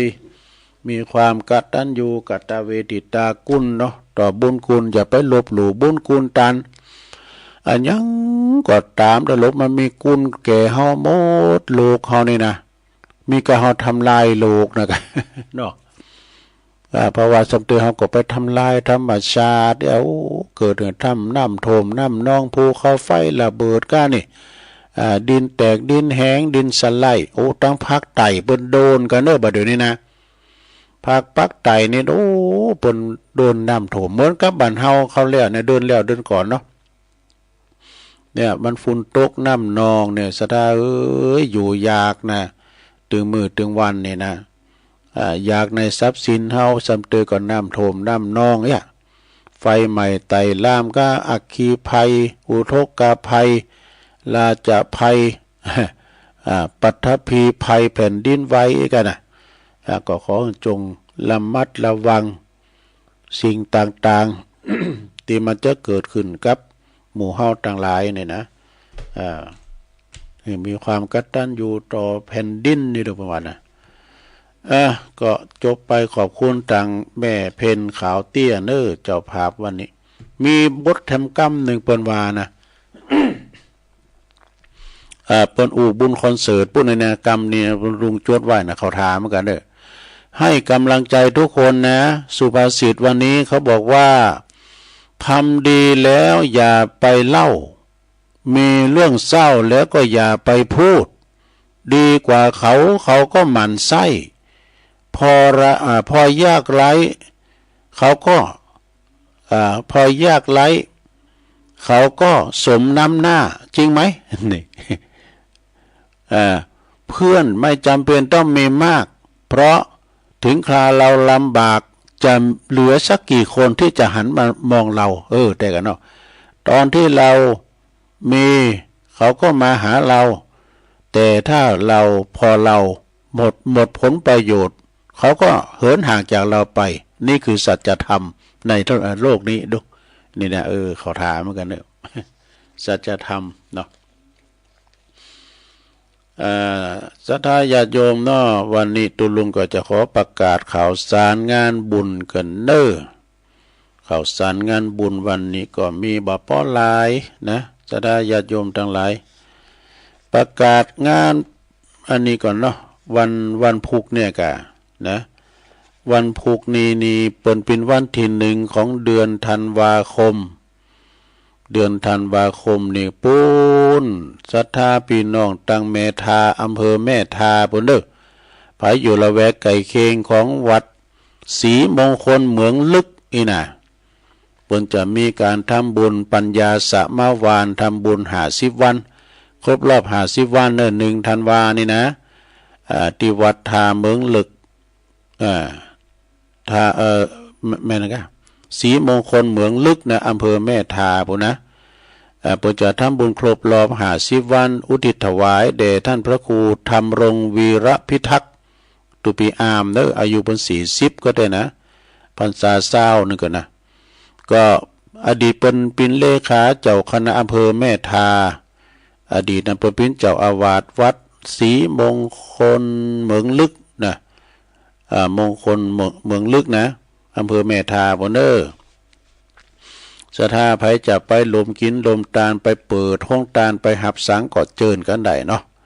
อันนี้ก็อ่านไปตามใบนิมนต์หลวงพ่อก็จะไปบุกนะ หลวงพ่อพระครูสาธุกิจจานันท์นะทำงานหนึ่งก็วันที่11นะโยมเนอะวันที่11นี่เพิ่นก็จะมีงานประเพณีสวดอิติปิโส108จบที่วัดปากทางเจริญเนอะในเมตตาบารมีธรรมอาจารย์พระครูอภิวัตนวิกรมพร้อมด้วยพี่น้องศรัทธาบ้านปากทางเจริญก็ไปกินไปทานกันนะศรัทธาญาติโยมพระสงฆ์จำนวน30รูปก็เวลา9 โมงนั้นก็จะมีสืบจัตตาหลวงแบบล้านนาเด้อศรัทธาก็ไปสืบโบราณจัตตากันทรงน้ำพระธาตุเจดีย์4 มงคลปากทางเจริญเฮาก็ไปรวมทำบุญกินทานกันเด้อไปจะไปเปิดห้องทานไปจะไปหับสังไปจะไปทำบุญหน้างานพุ่นก็เชิญกันได้นะแล้วก็งานต่อไปเพราะว่าอันนี้ก็อันประกาศไปตามที่อาจารย์เปิ้นว่าเนาะวันที่2 ธันวานี่เปิ้นจะทำบุญอายุวัฒนมงคล ครูบาอุ่นเนาะครูบาอุ่นนี่เปิ้นเป็นพระมหาเถระเด้อเก่า10 ปลายแล้วค่ะเนาะที่วัดโฮงโงเนาะตำบลแม่กากันเนาะอำเภอสันป่าตองนะอำเภอสันป่าตองก็ไปลมสืบชะตากับหลวงปู่เนาะ คุณเฒ่าคุณเก๋เฮาก็มีนักมีหลายเนาะไปตั้งแม่อุ้ยหล่าด้วยเนาะอุ้ยหล่าวงสายยะนะอุ้ยหล่าวงสายยะนี่เปิ้นอยู่ปุ้นดงหาดนาก็น่ะฟังอยู่กะอุ้ยหล่าเนาะอายุเก่า16แล้วก็หิมร้อยแล้วนะเนี่ยเอางานต่อไปเนอะสราญาติโยมก็อันนี้เอางานปล่อยหลงนะครับเนาะวันที่วันที่19 ธันวาถึงวันที่22 ธันวาคมเพิ่นจะมีงานฉลองสมโภชณพระธาตุเจดีย์งานปล่อยหลงพระธาตุเจดีย์ชัยมงคลนะณวัดดงฤาษีวัดดงฤาษีนี่ตำบลบ้านโฮ่งอำเภอบ้านโฮ่งเด้อจังหวัดลำพูนในเมตตาบารมีธรรมอาจารย์พระครูประหลัดชัยนลินตุปีออบเนอพร้อมด้วยคณะศรัทธาวัดดงฤาษีดงฤาษีนี่ตุลุงก็ฮู้จักปินันอารมณ์ปินันล่มก่อนเพิ่นเป็นตุเจ้าเข้าทาเนี่ยก่อนนี่เพิ่นเป็นนักเทศด้วยนะเดี๋ยวนี้ก็โตตุปีออบนี่ลูกศิษย์ลูกหาเพิ่นก็ขึ้นมาแทนตีอันนี้ก็เจ้าพิธีเนอะงานบุญงานปล่อยงานหยังงานครูบาเพิ่นจะเป็นเจ้าพิธีนะเดชก่อมนมีความสามารถหลายอย่างเนาะก็วันที่21ก็จะเอาโหวัดไปตานอันนี้เปิ้นนิมนต์เป็นโหวัดนะ21 ธันวาคมแต่เปิ้นเริ่ม19 นะที่วัดดงฤาษีวัดของแม่เอื้องไพชัยยองเขาเนี่ยนะเอางานต่อไปนะงานต่อไปก็เชิญรวมทำบุญในวันที่เอางานฉลองก่อนเนาะงานฉลองเจ้าอาวาสนะการตั้งเจ้าอาวาสอันนี้ก็เอาตามที่ท่านพระอาจารย์เน้นหลักเป็นประกาศไปก็เป็นการย่อมจิตย่อมใจนะแผ่บุญแผ่กุศลกันนะศรัทธาญาติโยมเป็นการจุดประกายกินต้านกันแล้วก็ประกาศให้เปิ้นหูรับทราบก็คือวัดสันเมิงนี่ตั้งอยู่ที่ตำบลหนองหล่องอำเภอเวียงหนองล่องเปิ้นจะมีงานบุญฉลองตราตั้งเจ้าอาวาสแล้วก็ฉลองปริญญาตรีโทด้วยนะในเมตตาธรรมพระอธิการอธิกรวิสุทธิศรีโลนะเปิ้นจะมีงานในวันที่23 ธันวาเนอะ23 ธันวาคม67เนี่ยนะพระจะไปเปิดโรงทานพระจะไปหับสังก็เชิญกันได้เนอะที่วัดสันเมืองนะเฮาอาจจะบ่ฮู้จักเปิ้นแต่ว่าเปิ้นเป็นตัวหนุ่มตัวน้อยนะใหญ่ๆสูงๆแหละเปิ้นมีความรู้สูงปริญญาโทนะตัวลูกนี่จบเมื่อละโทนี่นะจบนักธรรมจันโทแล้วงานต่อไปอันนี้เป็นงานเข้ากรรมเนอะลงเนอะจะเป็นงานเข้ากรรมในวันที่อันนี้ก็อันตุปีหวังเพิ่นบอกกันนะพระครู กัลยาณปราโมทย์ก็ตัดแม่นก็เปิดไปประชุมรวมกันจ้ะฮะที่วัดไร่พัฒนารามหนองผำเนี่ยนะตำบลดอยหล่อเนี่ยนะวัดของตุลุงชัยหรือว่าพระครูวิจารณ์ธรรมทัศน์เปิดปิ้นเจ้าคณะตำบลเขต3ปิ้นเจ้านายตุลุงซ้ำนะเจ้านายตุลุงความจริงอายุต่อเดียวกันนะแต่ปนปิ้นเจ้านายตุลุงไงแล้วนี่เนาะเปิดปิ้นเจ้าคณะตำบลน่ะตุลุงปิ้นตุลุงวัดอ่ะ เพื่อจะมีเขากำที่โคงแก้วอารามทั้ง3เด้อ16ถึง21ธันวานะ16ถึง21ธันวานะเขากำที่ว่าวัดไร่พัฒนารามนะในตำบลเดียวกันเนี่ยนะแล้วงานต่อไปนี่สดาญาติโยมทั้งหลายเขากำเหมือนกันเด้อ เขากำทั้งมนกันเนี่ยเนาะก็ตุลุงก็ลักยศก็กล่าวเพื่อนนะจะว่าตุลุงกล่าวแล้วตุลุงจะได้ไปนะ กล่าวไว้เพื่อนได้เนาะ14ถึง22ธันวาคม67งานเข้าโสสานกรรมธุดงควัตรที่บ้านป่าจ้าบ้านเหล่าสันปิ้งเด้อตำบลบ้านเลินอำเภอป่าซางนะในเมตตาบารมีธรรมอาจารย์ท่านพระครูรัตนศิริวัตรตุปีเอเจ้าคณะตำบลบ้านเรือนนะ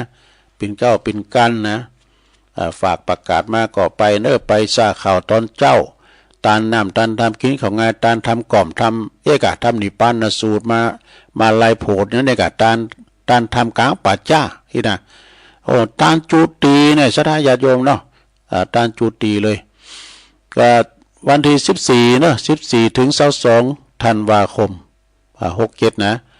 แล้วงานในวัดวังดินเนาะคงเป้าจอมต้องเนี่ยนะ เปิดจะเข้ากำเปิ้นเอา3คืนอ่ะ10ถึง13ธันวาเนาะ10ถึง13ธันวาเปิดจะเข้ากำที่วัดวังดินตำบลคงเป้าอำเภอจอมต้องในเมตตาธรรมพระท่านพระอธิการเนาะลุงโลดประพัสโลเนอตัวปีโลดฝากประกาศมาด้วยแล้วก็วัดโบสถ์น้ำดิบในเมตตาธรรมพระครูวิโรจน์ชัยพรนะฮะว่าที่ด็อกเตอร์ก่อนในวันที่25ถึง30ธันวาเนอะ25ถึง30ธันวาคมก็ไปเดินสูงใต้ปีเก่าตอนรับวันปีใหม่พอดีเนาะก็ที่วัดโบสถ์น้ำดิบตำบลน้ำดิบอำเภอป่าซางนะก็ไปรวมเข้ากำกันเลยโอ้วัดโบสถ์สดโบสถ์น้ำดิบหนึ่งงามเนอะสะดาเนอะเป็นปูตัวนอนบ่ละนะพระเนนไปกว่าหลายแล้วก็วันที่3ถึง8ธันวาคม67นี่ก็จะไปลืมเนอะเข้ากำที่โคงแก้วอารามทั้ง3ที่วัดโป่งลูวัดโป่งโฮในตำบลนครเจดีย์เนอะอำเภอป่าซางในเมตตาธรรมอาจารย์ท่านพระอธิการถาวรถาวโรตุปีเบิ้มนะฝากประกาศมานะตอนนี้ตำบลนครเจดีย์ต่อไปก็อันนี้5ถึง10ธันวานี่เขากำที่วัดนางเกิงเด้อห้อง5อันบ้านห้อง5ตำบลตาตุ่มนี่นะวันที่5ถึง10ธันวาคมนะเปิดจะเขากำเนาะศรัทธาญาติโยมก็ถวายไก่ที่นั่นก็ไปแล้วก็อันซุมฟังตุปีเคนะกิจนิทัศน์ท่านอาจารย์เปิ้นก็ออกรายการเก่า6พอจะเข้ากรรมมากันเนอะโคแก้วอารามทั้ง3ตีวัดสับปุงน้อยนะ29ธันวา67ถึง2มกรา68โพโตเอา2ปีกันนั่นน่ะ เอา2ปีกันเนอะตุปีเคก็นี่นะโอ้พี่น้องก็มีหลายอยู่เนอะพี่น้องตั้งสับปุงหลงสับปุงน้อยนะช้างขาน้อยเนื้อช้างขาน้อยไต่โอ้แต่นั้นนี่แหล่งกินแหล่งต้านเปิ้นกินต้านดีหอมกินหอมตานปาดตานบันแซมเขานี่นะตั้งปาดตานบันแซมพดไปตังบ้านไฮนะตุปีจิตครับบุญพดไปทางหนองซอยบุญนะตุลุงเสมครับบุญวัดตีนดอยกาพดมาตังบ้านกอกบ้านหวายโต้เปิ้นกินต้านดีน้องเงือกหมดนี่นะตังปลงเลยก็ให้หน้าให้ตาปลงเลยอื่นมากันวันนี้ปลงเลยเนอะตุลุงกำลังจะเปิดมือถือจัดตักตั้งลายกันเนอะศรัทธาญาติโยมทั้งหลายเนาะเมื่อแรงบึดก็ฟังกันแถมนะเมื่อคำบึดส่งกระแสเสียงไปตังเวงป่าเป่าแล้วก็ห้วยตองซักมี2สถานีได้เนอะแต่ถ้าว่าตั้งเก่าตั้งงาน 104ตั้งไฟหินกับว่าเปิ้นมีคุณมิตรเปิ้นเข้ารายการก็เปิ้นก็ออนไลน์ ออนไลน์เสียงตัวลุงเข้าไปอีกอ่ะนะโอ้มีลายกำลังได้มีแพตักตั้งลายโอ้เข้ามาแล้วดูโอ้กำลังเข้ามาโอ้กำลังเปิดมือถืออันนี้ก็กันนะว่าเปิดสายแล้วก็เดี๋ยวก็ปิดไว้กันพระอริการอภิสิทธิ์เนอะตัวลุงอันนี้ประอยู่โทกมือไหวสานะครับเนอะโทกมามือชมรมสกาย72ด้วยแล้วก็มีแม่สวาลักษ์อันนี้ก็แม่ทลบชัยปาการเนอะแม่ครูยากศนด้วย เจียงใหม่เนาะโยมนวลนิชาวชาติฟังอยู่แล้วก็มีแม่ศิรินทิพย์บุญเลิศแล้วก็มีโยมยุพินหอมอลาปีน้อยฟังจากไม้โยกเนอบุญส่งจากลำปางไหวสานะครับเนอแล้วก็ยังมีแม่นวลศิริหินเขียวโดยแล้วก็มีท่านพระครูสุจินธรรมานุวัตรตุปิชาเนาะตุปิชานี่อยู่วัดป่าตานเจ้าคณะตำบลมงน้อยนะลุงเลินพรหมมาแบนนี่หมอตอกสินป่าเบาะกองงามนี่แม่แดงอัมพรแม่แดงอัมพรนี่เปิ้นก็อยู่ปุ้นจังฟ้อนจากเต็นดอกไม้แล้วก็มีแม่อาลีจากตุนเปาสันกำแพงโดยแล้วก็มีโยมจากหนองหานสันทรายแล้วก็โอ้สายเข้ามาติ๊กโอ้ตักตังลายเด็กกันเนอตอนนั้นก็สดาญาติโยมโอ้เวลาเหลือ10 นาทีก็มันเว้ยได้เวลาได้ตักตังลายแล้วเดี๋ยวเปิดสายเลยเนาะสดาญาติโยมก็โทรมาที่เบอร์0899556506เจริญปอนหนาวจังเลยหลวงพ่อกฤษเนาะ เย็นอาจารย์หลวงพ่อกฤษจากพุทธอุทยานปางโม่แม่นเลี้ยวเอากลอนสักหน่อยละเอากลอนคนใครไม่มีกลอนเนาะขอบคุณหลวงพ่อกลอนมีเยอะแยะของเขาไม่เอาท่านสาธุเจริญปอนเจ้ากาไวสาเจ้าถึงวันนิติยายันถึงวันนี้คือเป็นข้าวหำกำคืนนะเจ้าแล้วคุณมือไหนจะเป็นก้อนตือหนึ่งมันจะแตกต่างกันอย่างนี้นะเจ้าคือข้าวหำนี่มันจะมี4 กรัม 2 วักแล้วก็ถ้าเป็นก้อนนี่มันจะเป็น3 กรัม 3 วักนะเจ้ายายอนุรักษ์ข้าวหำกำคือเป็นของเมืองเหนือล้านนากันไว้เจ้าโดยการหักษาจักไปตุมลาละวางเจ้ามดกินเฮาแล้วลูกหลานตานเจ้าจะอู่กันเจ้าบ่ฮู้เลยนะมันจะมี2 วักนะถ้า3 วักร้อนนะเจ้าอนุรักษ์ข้าวหำกำเมืองเหนือเป็นกำคือล้านนาหักษาเจ้าอู่กันไว้ล้านและลูกเจ้าต่อไว้เจ้าก็หือหายและนายเอ่ยอันนี้ก็เป็นข้าวหำเลยเจ้าไปหนูกะคอยคนคอยโทรหาจะขอเวลา15 นาทีว่าดีว่าเตถ้าต่างปีดีได้20 นาทีพอดีนะเจ้าอันนี้เป็นข้าวหำนะเจ้าเนาะมันมี4 กรัมนะเจ้ากำยองวันละกำนะเจ้าก็มาเอาหูอยู่กันนะเจ้าภาษาไทยแปลว่าเอาหัวชนกันเทมก้ามนะเจ้ากำว่ามดกินนะเจ้าภาษาไทยแปลว่าหมดรุ่นเจ้าไว้สาเจ้าเจริญปอนเจอทุงทิมปลาแดดเจ้าชัดเจนดีเนอดีสาธุเนอเจ้าว่าสาเจ้าเจริญปอนจะไปสาเจ้าทุลงแม่หลงสายฝนเนาะน้องหลายปีเจ้า ชัดเจน สบายดีนะส เอ วัสดี อ เจ้า มันอันนิ่มได้เป็นวัดได้ ผมเปลี่ยนฤดูแล้วค่ะ นะกะ เจ้าบนร้อนบนหนาวนะ เอ คะ อยินดีไม่ลงเด้อก ำลังใจน้ำหนูทุลุงเด้ โอ้ อสา สา ธุเจ้า ธุวันนี้วันศีลเจริญปอน ไหวจ้าเจ้าทองคำเที่ยวบ่ทองฟังเจ้าทรัพย์เย็นเจ้า อันนี้ดอยสะเก็ดเนาะ เจ้า เดี๋ยวชัดเจนเนาะยินดีแม่เด้อ หนาวแล้วเด้อทุลุง น่ากะได้ตุ้มผ่าแล้ว เจ้าเจ้า แม่พันธาวันนะนี่เปิ้นจะได้โทรมาเนาะแม่พันนี่เปิ้นก็อันเจริญปอน จับไว้ซะครับ โอ้เน้นหลักอันนิมนต์นะครับ ครับได้ฟังตั้งแต่เจ้ามาวันนี้ก็ยกวัดมาบ้าน มันก็จับวันพระวันศีลพอดีเนาะครับเนาะ วันนี้ครับวันดับสิบห้าค่ำวันผูกเดือนสามก็จะออกละจนธันวาก็จะมาละครับผมจะได้ก็ขอเป็นกำลังจิตกำลังใจหลวงลุงรักษาสุขภาพตัวนี้ครับมันหนาวเนาะครับผมเริ่มจะยินนะครับครับผมไปทางไหนก็มันปราบปลอดภัยทุก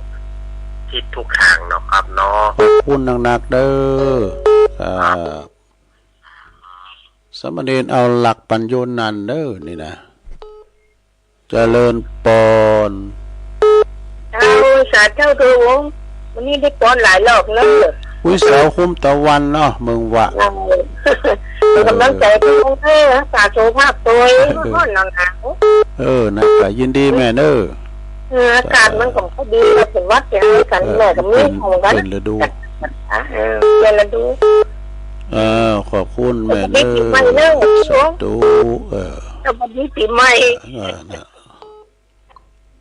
เจริญปอน เจ้าค่ะพระสาเจ้าทุลุงวันนี้ก็มีบุญแห่งวันนะตื่นขึ้นมาได้ไหว้พระฟังธรรมกับทุลุงน้ำธรรมคำสอนของทุลุงนี่นะโอ้เป็นประโยชน์มากมากเลยเจ้าแม่สุกแก้วศิลาพรสิเตี้ยบ้านห้องละปูนเลยเจ้าเด้อติดตามตลอดเลยเจ้าทุลุงเจ้า ชัดเจนเลยเนาะ ชัดเจนดีขึ้น 98.75 ว่าด้วยสองซักนะเจ้าทุลุงชัดเจนไปเลยเด้อเจ้าเด้อ ยินดีเด้อ จับไว้สาเจ้าทุลุงสาธุเด้อเจ้าเด้0899555656อ้าวทำสักสายเนาะเจริญปอน แกไปสาเจ้าทุลุง ใส่ประการมาแล้วนะแม่สีทอนเนาะ เจ้าพระบาทอุดมชัดเจนดีนะเจ้าวันนี้ โอ้ดีแล้วชัดเจนดี เจ้าไว้สาเจ้า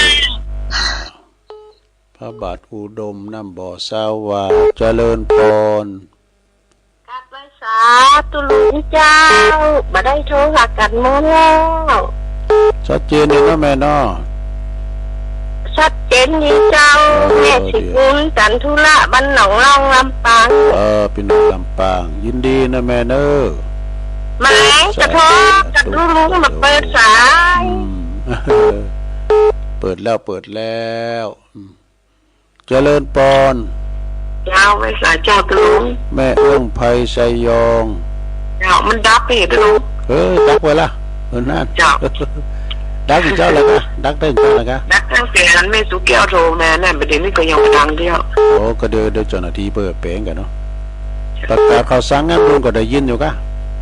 ได้ยินเจ้าได้ยินอยู่ที่กำลังดับตอนที่มันโทรมานะเจ้า นั่นเป็นยังเดี๋ยวเจ้าหน้าที่เปิดเปลงเนาะ เจ้าไว้สายเจ้า ดีเนอ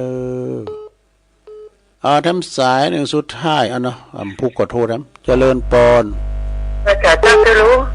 เจ้าภาพกันเตดว่าไปเลยไม่เพ่น จะแสงไฟสว่างแต่จันทร์มาสว่างใจสว่างแต่ได้แสงไฟสว่างแต่ได้แสงเท้าทำเจ้าเพื่อนดวงวิญญาณว่าดวงดีน้ำราดจะสู่สวรรค์ฟ้าเดินเนอ โอ้ไม่ดวงดีมันเสียไปเลย เดี๋ยวไปแล้วถ้าไม่ได้ถึงแค่ตัวอันนั้นคือว่ากลับมาไม่แรงนั่นแหละค่ะ โอ้ไปสู่สวรรค์เนาะ เจ้าจะชัดเจนเด้อลุงเด้อไม่ใช่เจ้าเนี่ยสถานเนาะจติจัลลาพยาธิมรณะเกิดแก่เจ็บตายเป็นธรรมดาก็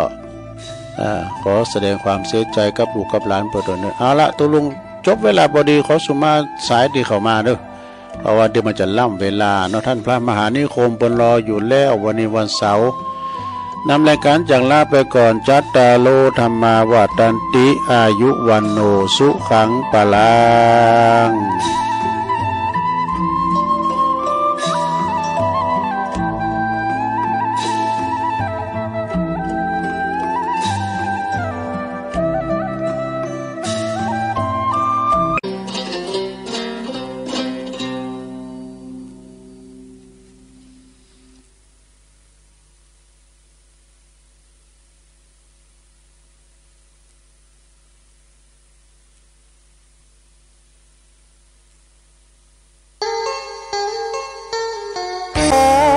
สนงามแทนปู่ย่าแม่พ่อสู่โลกสู่หลานเรื่อยมาบ้านดอยป่าสนถิ่นคนป่ากะยอมีประธานล้ำค่า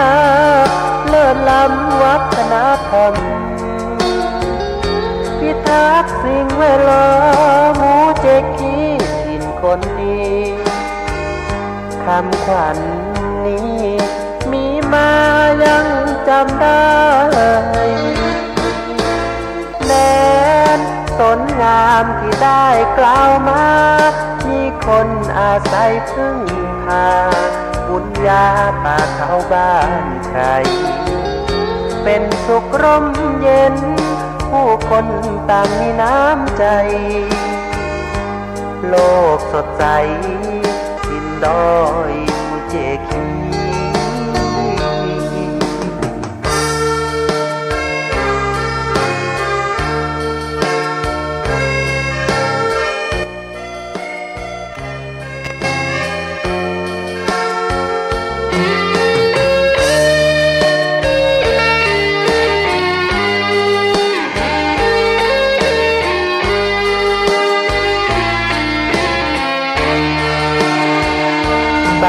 ดอยป่าสน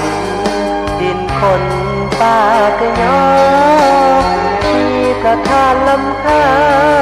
เลิศล้ำวัฒนธรรมพิทักษ์สิ่งแวดล้อมหมู่เจกี้ถิ่นคนดีคำขวัญนี้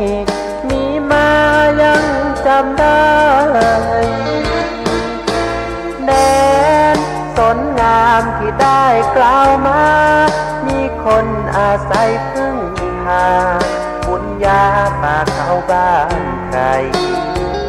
เป็นสุขร่มเย็นผู้คนต่างมีน้ำใจโลกสดใสกินดอยมูเจคี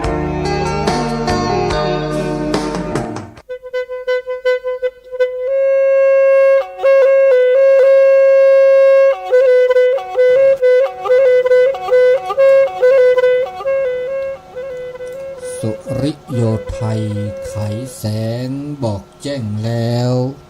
เสียงวิหกร้องเจ้าแจ้วแสวงหาซื่นอาหารทะยานไปในนภาหมู่ปักษายังขยันมันหากินท่านที่รักจะนอนซบอยู่ใหญ่เล่าตื่นแต่เช้าเพื่อกล่าวจิตเป็นนิจศิลแสวงธรรมพระสัมมาเป็นอาจีนชำระล้างซึ่งมลทิน ออกจากใจขอนอบน้อมแด่พระรัตนตรัยอันมีพระพุทธพระธรรมพระสงฆ์เป็นที่เคารพสูงสุดขอถวายความเคารพพระเถรานุเถระครูบาอาจารย์เจ้าทุกรูปทุกองค์เจริญพรคณะศรัทธาสาธุชนคนดีทั้งหลายที่ฟังวิทยุทุกคลื่นทุกสถานีรายการเสียงธรรมจากวัดจันทร์ ก็ได้ออกอากาศอู้คุยกู้เจ้าวันเสาร์ตั้งแต่เวลา5 โมงถึง 6 โมงเจ้าขอขอบคุณท่านอาจารย์ผู้อำนวยการสถานีวิทยุโดยเฉพาะท่านอาจารย์พระครูอภิวัฒนวิกรมแล้วก็ท่านอาจารย์พระครูวิสุวัฒน์วรกิจโจวัดไฟหินท่านอาจารย์ตุลุงยองท่านอาจารย์ชัยวัฒน์โอ้ตั้งแต่เจ้าดึกละเนาะตั้งแต่ตี 2 ตี 3โอ้ขอขอบคุณอนุโมทนาตลอดถึงเจ้าของสถานีเจ้าหน้าที่สถานีทุกคลื่นทุกสถานีรายการเสียงธรรมจากวัดจันทร์จะออกอากาศในภาคภาษาปากยอก็มีโอกาสในการออกอากาศให้ครั้งหนึ่งในเช้าวันที่30 เดือนพฤศจิกายน 2567 เป็นวันสิ้นเดือนเนาะสิ้นเดือนพอดีแล้วก็ตรงกับวันสิ้นเดือนของปากยอแห่งโดยวันนี้วันเดือนดับวันแรมเดือนดับโดยก็ขอเข้าสู่รายการเป็นลำดับต่อไปเสเต่ามือเต่าคือตะเบมือสับขีเต่าชูเคลตือเลปือแหวมือปฏิพีพือเลดกนาดอตาสอตาแซเลโคขอดทีตาเชกตามือวอคอตะกอนยาอีมือชาตาเตนิยาอีก็ดีก็กะตาเชกตากอนอคือเลมือคุนีเลตาเชกตากอนอคือตาเตนิยาเฮตโนลซาดอลีเนาะเลตาลอตาเกลตาสอตาแซเตตอนยาอีเลมือนิมือซอเซจีลานอซีตาเตนิยาอีเลแกมือนีโดมือนีทอมือนีโอลาโดลาทอดอเตนีดอเลตาเชกตอเมเมเลสวอเลมุจิกีลาซีเนี่ยเป็นนอบาเลตามาบาเลบุญสันเจาะเมื่อจากตาลายใหญ่ตาทิท่าตาเลตาแกตาพิตามาหรือลามีลาจ่าเลเตอร์กาลอคูดิบาเดเปอร์ตเนตแลมาบุญสันจรบาเมื่อจากปะบาโอโพตีอย่างนี้เนี่ยโอโพตีเดเปอร์ก็มาดอตาพิตามาดอเราชอบไปด่าเลตานี่ใหญ่เนาะนี่ใหญ่ลานอซีดีเนี่ยโอดิตลาดลาพลูซีก็อีเดเปอร์ก็มาตามาบากาเลนิทอสอปรากญอดอเนาะนิทอสอปรากญอเลตาตนี่ใหญ่อีเปอร์ก็มาเลมุนีมสอคิจิโคคิจิคุยเลกระตือก็อีเนาะเดือนธันวาเลวาซิโกคีอันนี้บอบะสิญญาเตสิญญานับเปิดครอบโลนอเดกาตุสิญญาที่บ้านเนาะแล้วก็อุปติเตละสาลซอดิอันนี้บอบะสิญญาเตโชนะบูดาก็ตือเดก็เกิดเตอย่างเดบลออันนี้ตาเชกตอแล้วตานิยัยจงอานอเดเกิดให้เธอเลกอนอคือเธอเลกอนอคือเดกันหนาดออทวิทยุเราจะดามือปฏิปิพือปฏิมาเวนีปฏิกี้เนาะปฏิกี้เลห้วยงูห้วยงูเวียป่าเป้าเวลาโตโดดโตโจวะสักข้อกันหน้านะก็มาก็ฮะมือกาปฏิเลเวียป่าเป้าปาเบิ้งละสิบละข้อเนาะเราเวลาปฏิดอลเลกาห้วยแม่เดือเวเกนนะแม่ปุ๊ลาวเวเกเลเบื้องหลังต่อเนาะเบื้องหลังต่อเลยตัวเราพอเชื่อเนาะมีมือซาปีวันนี้ต้นหนูดอนแล้วจอดโตปะเนาะแม่แอบเริ่มจอดโตปู เดี๋ยวจะเกินหน้าเวทียุเจนะเกินหน้าเวทียุนะสิญาปลาแล้วก็ลือมันอยากได้ถีบปลานอมรอเด้อต้นหนอเด้อมือสุคือซาคือล่ะนี่สุคือซาคือดิชิโปกอดีก็กะเดี๋ยวตาเชก็ต่อละช่วยใหญ่เด้อมาเลยตาก็คาดาลีเนาะตาก็ทอลีมุจิกิเนตาก็รีเดียวนะตาก็ตาคลีโดมะตาก็วันละคือมหาลอตาขี้แล้วเนี่ยตอนนี้ขี้เนี้ยแล้วก็นี่ตาขี้เราเมื่อละตาคลีโตดอที่เจ้าตาคลีนี่เด้อบาดมือบาดกล้าไทยก็ลุยหนักเลยจะได้ตะปอมือนักเกียเนาะบาคาเลตาเชกต่อเลตาช่วยใหญ่เนาะเลบาคาเลอากาตาช็อกโกแลตซะเนาะตาช็อกโกแลตซะเลบาคาอากากิลิซอกเนาะกิลิซอกแล้วก็เชกต่อเลอันนี้นะให้ต้นมือเลตาเดบาคาเลตาจิตากโตตาโซตาซอตาปตาเตนะนี่ไงเดเกเตกันนะบาคาเลตาสิข้อสินะดูชิสันนิละเนาะตุเตระระละอุโลตาเตสิสโกเตสิญานาเกบาคาเลตาพิตามาดเนาะบาคาเลตาหุตาเกตาอุตาโชตาเคนีมีอาจะแล้วคือทอเมื่อคือโอเดคือดาคือลาดาเจดาตุมือดคือบักคือทอคือลอเนตาอุตาโชทิลก่อแล้วบอลแล้วบูเนจามมาเวซาดินีมาเวซาดินีแต่ช็อกโกแลตซาเดช็อกโกแลตซาแล้วคิดเล็บเลยอุลาอุเลโตน้อเมียดีซาเลตาจิตากโตตาโซตาซอเลตาบุตาบากจัตุจักาพาลอเตลอตาบุโกตาบาโคมาตุอุดมีได้จัดได้จ่าแล้วแต่ป้าลอเนี่ยตาก็มีก็จะเนี่ยโตเราเกลนอมีหาเสื้อซะก็จะเวลาตึกงานยาอัดตอบบุญเนี่ยหาเสื้อซะจิมันไม่ได้หาเสื้อซะนะโอ้น่ะจานเราเนี่ยโอเวเสียเนี่ยแต่เลิกเป็นคือถอชี้คือดูถอเวเจดูถอเด้อหาเสื้อซะแล้วตัดดูถอเนี่ยเด้อหาเสื้อซะเนาะบ่ทอวิเดปลาเราก็เตอทึก็เตอ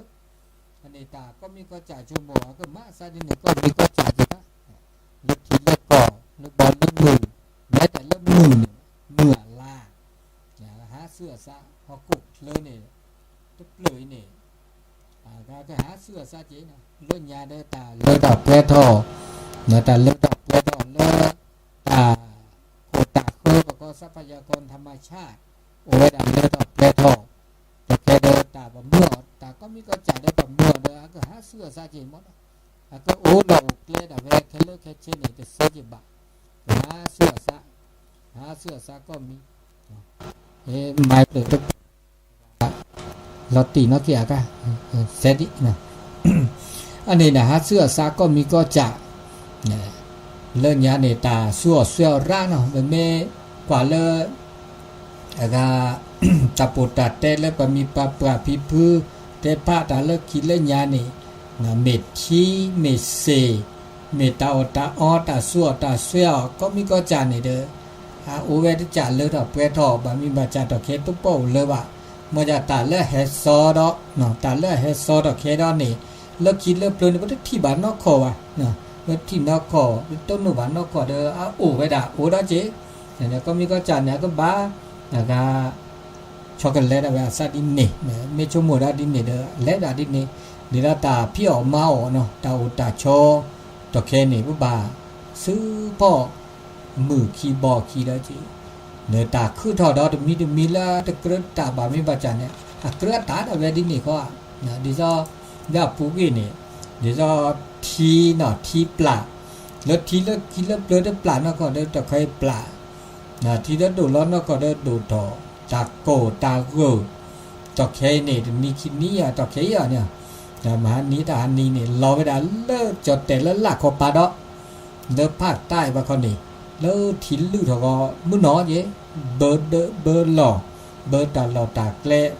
อันนี้นี่อันเลต ตาหาเสื้อซะสุญญาปาเนี่ยตาก็คือระดับละมีบลาจากคือดอกบ่บาปเปิ้นหล่อซะทบ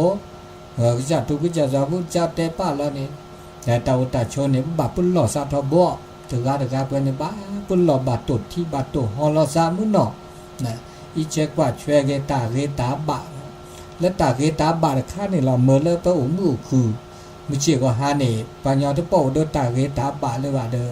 อตาคือถอตาก็ตาแค่ตาโกตาก็คือถอระในเวลาปัญญาเนี่ยที่เป้าเดินตาเกตาบะนาตาเกตาบะและตาหูตาเกสเกสว่าแล้วเกละบะนี่ที่เป้าหรือบะมันจะแหละเด้อสุเคลซาเคลมันจะแหละเด้อตุปอตดที่ลอซาเลยบาเด้อลอหน้าลอกลีระนะตาคือต่อตาคือจอดเลยบนหน้าหูเด้อเปิดถอไปด่าเลยตาก็มุกว่าเหม็นเลยตาเราตาแกลเลยเปิดหน้าหูบานนี่เด้อโอเทตาแล้วก็ลอกแกตามือตาขึ้นนี่โอดีพาราดีเจเนาะเปิดตาดีเจเต่าตาโชเลติดโจญาปานันไนเนาะเด้อเป็นต้นโนดีตามืดก็คือเมื่อจะเด้อเลดาเซอโพโจลิโจสุญญาปาเนี่ยตัวสิญญาดอจิเบาตะคันนี้มันจะโอเดอร์ตาตอเคว่าไม่ตัวเจอมาเจอละซาละเวกเตกตอละเวก็ตื่นทื่อเดี๋ยวก็โอซิอุทอเวดามันจะดิเลจัดเลยดาหาเสื้อซะเนาะหาเสื้อซะแล้วก็เลเวดามีฮอกพวกเคลนี่ตัวแกนี่ดิซอกิลีเนาะกิลีเฮระฮอกโคลอสสรึ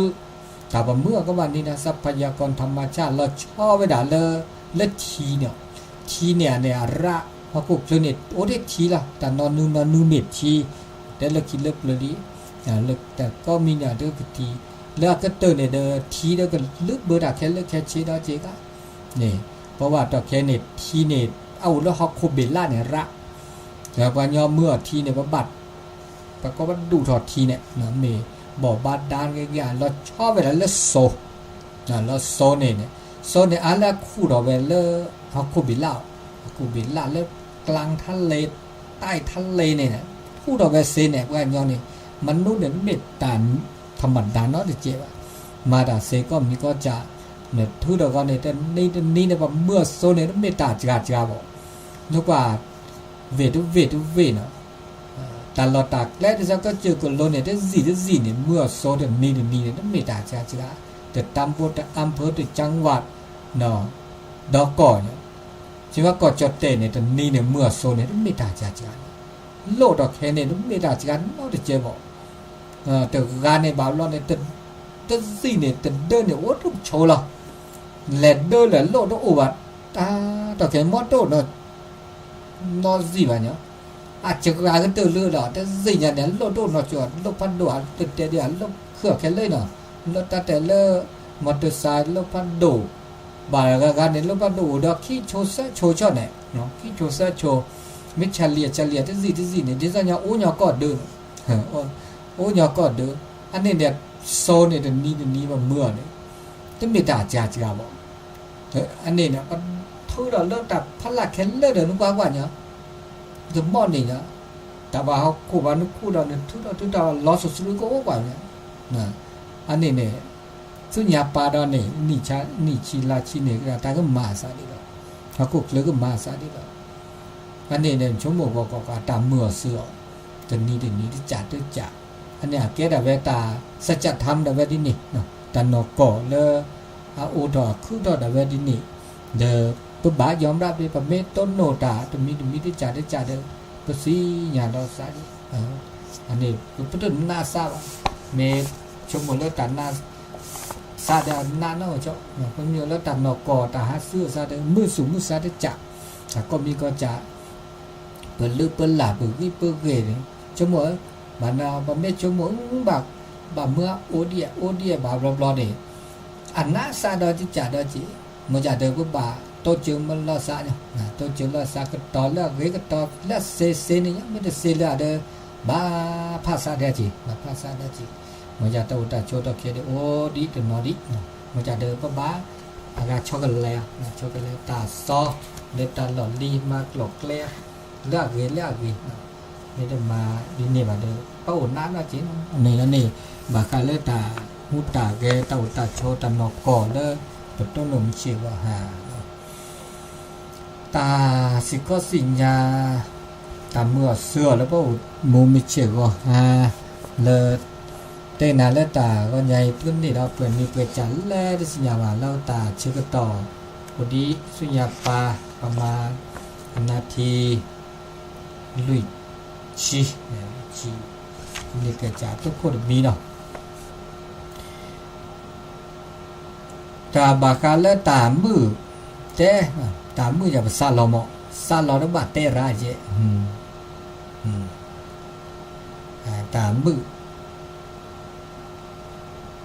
ตาเกตาชมมูแล้วเกนี่อะเกเกลแล้วมือแล้วนต้นโนตามือ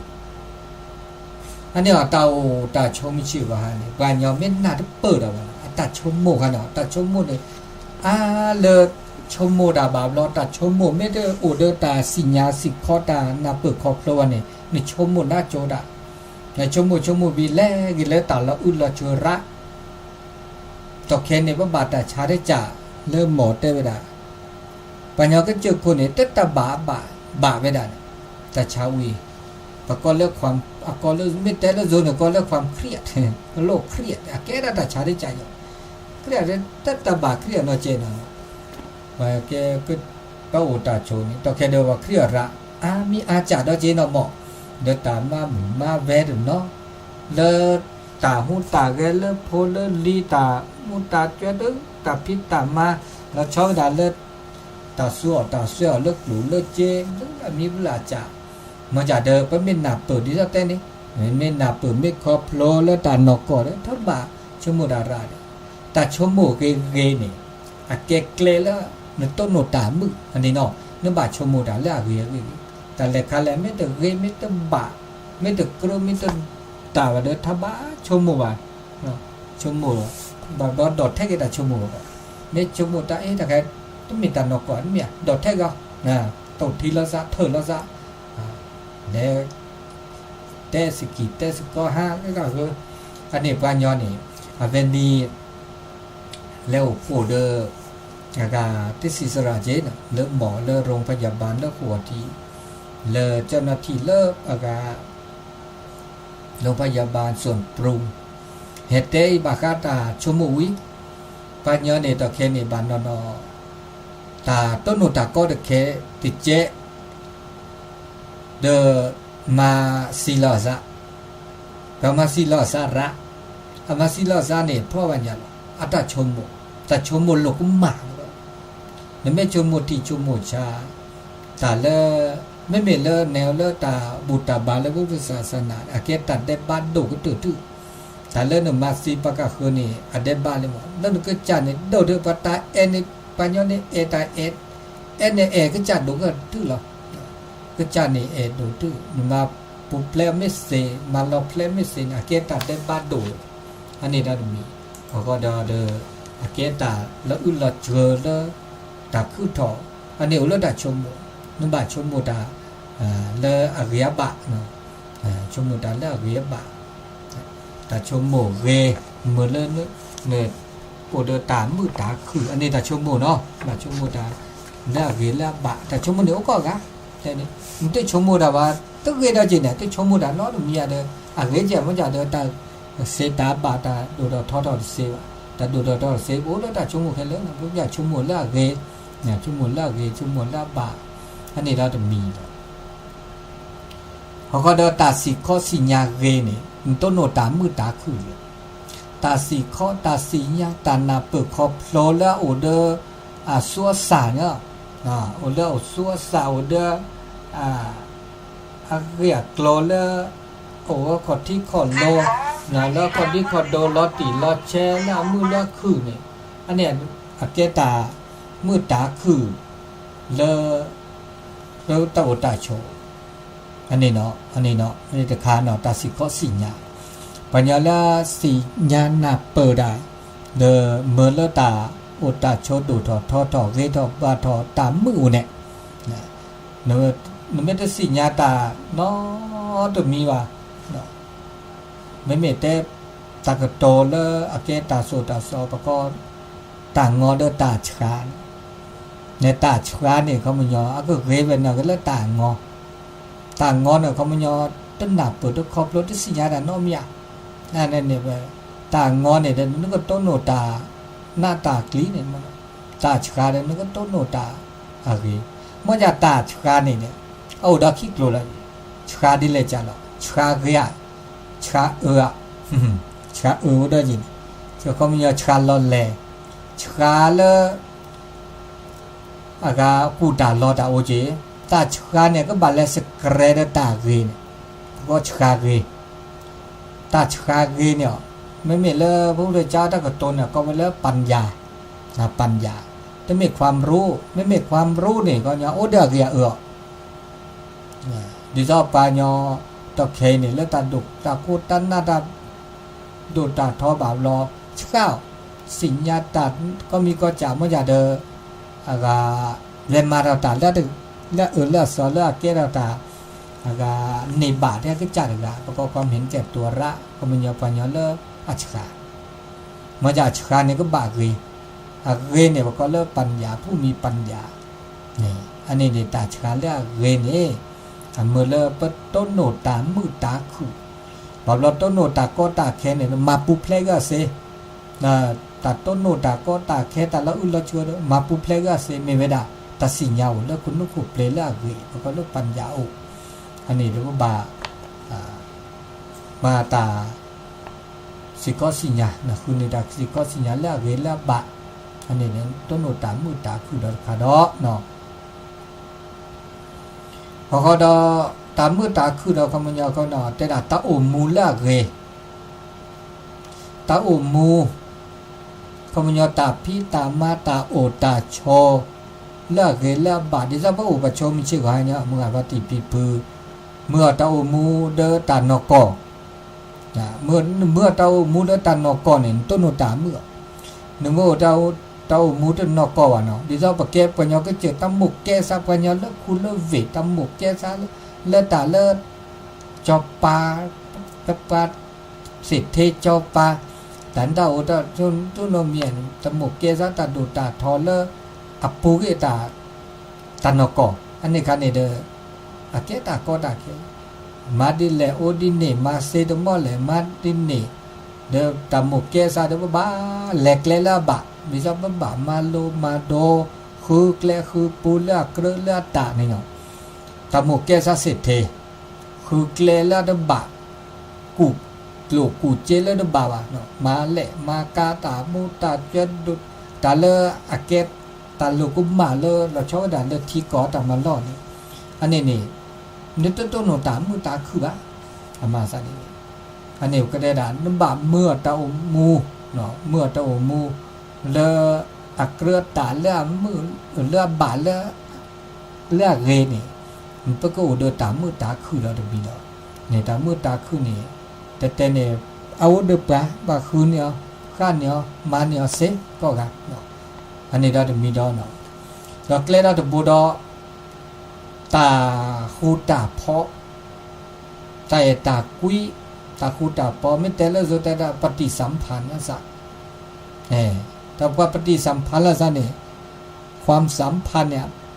อาเกตแกลเลอเมื่อเลปต้นโนตามือตาคือแล้วนะครับตาโอตาโชมิชิว่าปะไม่โอ้น่าตะกาเนาะตุสัมพันธ์ละซะตุโตเจละซะมาเจละซะเนี่ยตามือโตบ่เนี่ยตามืออะโกเจโอชิดูชิโอดะเวนตะกานะเนี่ยเมสิขอสิญาละซะเนาะโอเคปูเด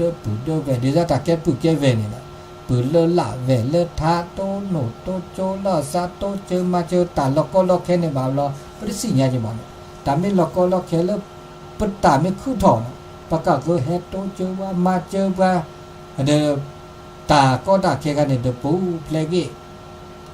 เดปากกาคือมีลอนาลอกที่บากูบาก็แลโตเจอละซาอาตาหน้าตาคลิกันจ้าอาลอกตามือตาคืออาถอโอ้เพลกิตาหน้าตาคลิอันนี้เนี่ยตามือตาคือโอเวดาเนี่ยอันนี้เนี่ยบาโตเจอมาเจอละซาขออันนี้ปฏิสัมพันธ์ละซาเนี่ยอาเกตามือตาคือเราจะมีเราจีอันนี้ตามือตาคือเราชอบเราแต่แกโหมอแกสุกอละซาละเกเนาะโหมอสุกอละเกกาลยานามิตอันนี้อาเกตามือตาคือ แล้วตาอุตาโชดาดมีดอกเดี๋ยวตาอุตาโชมีเจกาเนี่ยบ้านับเปิดละซาคอพลละซาเอละซาควิละซาสุกญอละซาสักญอละซาอันเนี้ยแกเราตามือตาคือเลยเป้าสุกเกาะมีเจกาแล้วดมีดอเจเนาะอันนี้แล้วดมีดอเนี่ยตาพิตามมาแล้วเกล้บะเนี่ยต้นโนตามือตาคือตามมาเนี่ยมือเล่นโน่เดตามือหรือใครอยู่แต่นี่เนี่ยกันตามมาไม่โตอ่ะนะตามมือโดนโลบ่อย่ามันอย่าไปยอละกูตอดบ่แต่ละตามมาไม่โตนะมือมีซอนนี่มีซอนดาเนี่ยมันจะได้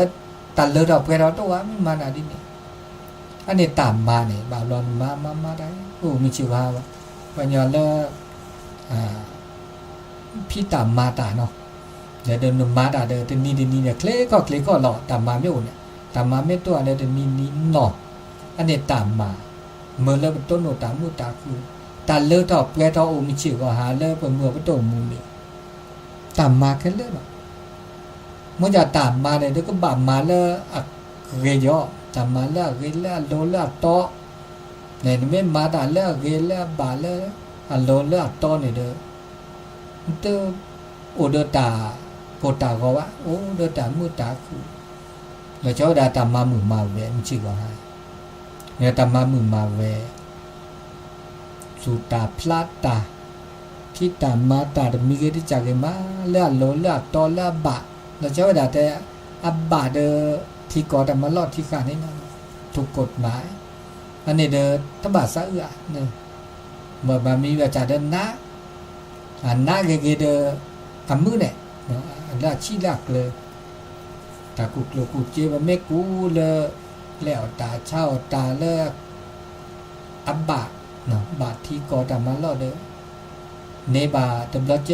เด้อมือโลเจเตอาบะเกเดตามือบานนอโลเจคือตอคือรอแกสิเทจอปาตามือตาคือโดต้นโนตาก็ต้นโนตาแค่ต้นโนตาหน้าตากลีอาจจะมือได้จิบะตามีตามือเนี่ยมือไม่ได้แล้วตานับเปิดละซาคอพละซาเอละซาคุยละซาเดี๋ยวมาสกิมาสกออันนี้เนี่ยจมัวตาแกละตามือนกก็อันนี้เราจะมีนะแกตามือเราโกรธจริงแกเคลมมือตามือเราจะโกรธตามเมื่อเราโกรธได้ตามมันหลักกว่าโจเลิกเกมองโลกในแง่ดีมองโลกในแง่ดีเนี่ยกว่าตาเลิกเกกว่าโจตาเลิกบาเลิกเกอันนี้แกได้ตาทำมือเราโกรธได้ตามมือเราตาอีตากว่าที่เรากว่าโจดากว่าแต่นี้กว่าได้ถึงมีได้ถึงเกกว่าได้ถึงมีได้ถึงจ่าได้ถึงบาตากว่าเนี่ยกว่าเลิกเกบาก็การย้อนถึงการนี่เนาะมันไม่ต้องสกรอเวทการยาตึกการเนี่ยโอ้เดือเกเดือตึกการเนี่ยนึกเกก็จับผ้าเนี่ยอัตโตจีบะกันเนาะอัตโตจีบะเดี๋ยวเราก็จับผ้าเนี่ยโตเดียวจะบากันเนี่ยแกไปแล้วตึกเกียมันจะตากเกเนี่ยอัตตาเกอุดจีเนี่ยอัตตาเกอุก็อุดจีแล้ววันยันแล้วเกเนี่ยชัวร์แล้วเกก็มีก็จันปากกี้กว่าเลยเด้อตอนนั้นก็ทุกวันเจอเด้ออากาได้จีเนี่ยได้จีสาเหตุอ๋อลูกโฮมลูกตู้เนี่ยบัดแล้วตัวได้ดิเด้อตาเกตาเนี่ยได้จีอันนี้ตึกการเนี่ยได้เกก็จ่าแล้วนะอันนี้เกจ่าก็จ่าเนาะอันนี้ได้มีเนาะก็ได้ตาเกตาดอดมีดอเนี่ยได้ละตาเลอุลเดินหล่อละเกเนี่ยตาเลตามมือดอดมีดอเนี่ยเขาไม่ตาถอดเดินถอดหล่อตาโอเดินหล่ออาเกตามมือสุกาตุดอดมีดอแล้วเจ้าดามือกาพัตติปีปืนอ่ะแล้วโอเดินหล่อเนี่ยเดินมือหล่อมือเนี่ยไม่มีแต่ละส่วนแต่ละครอบครัวที่ดีเนี่ยครอบครัวไม่เกเนี่ยตาตาชนเนี่ยเดินหล่อเนี่ยนะแกตาละบุกเดินถึงหมอนั่นน่ะเปิดแล้วซะละบุกที่เรียนเนี่ยดอมมาวาเนี่ยนะ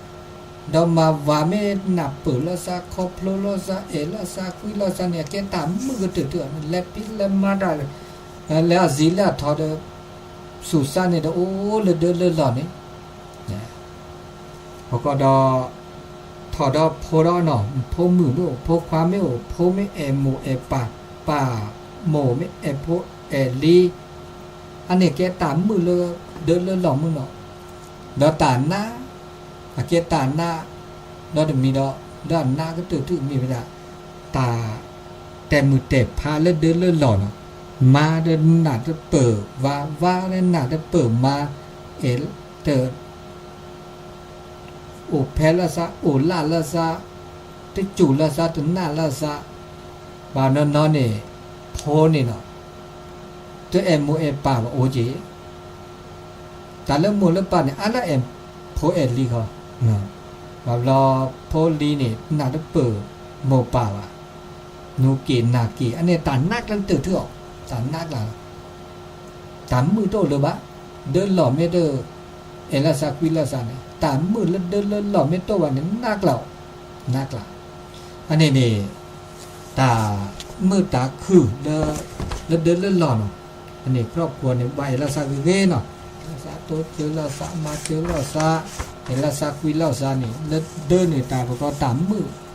ทุละตามมือทุละเดินหล่อวิเดแลสู้ตาสู้ญาปาดเนาะเลยเนาะอันนี้ตามมือเลยแต่กันนะดูละมีบุลาจ่ามันจะตามมือเนี่ยอุดิกักคนเนี่ยเขาถ้าคุณละดิมันจะเดอเมอุปูแค่เลิกอักคุมเมพันโดนี่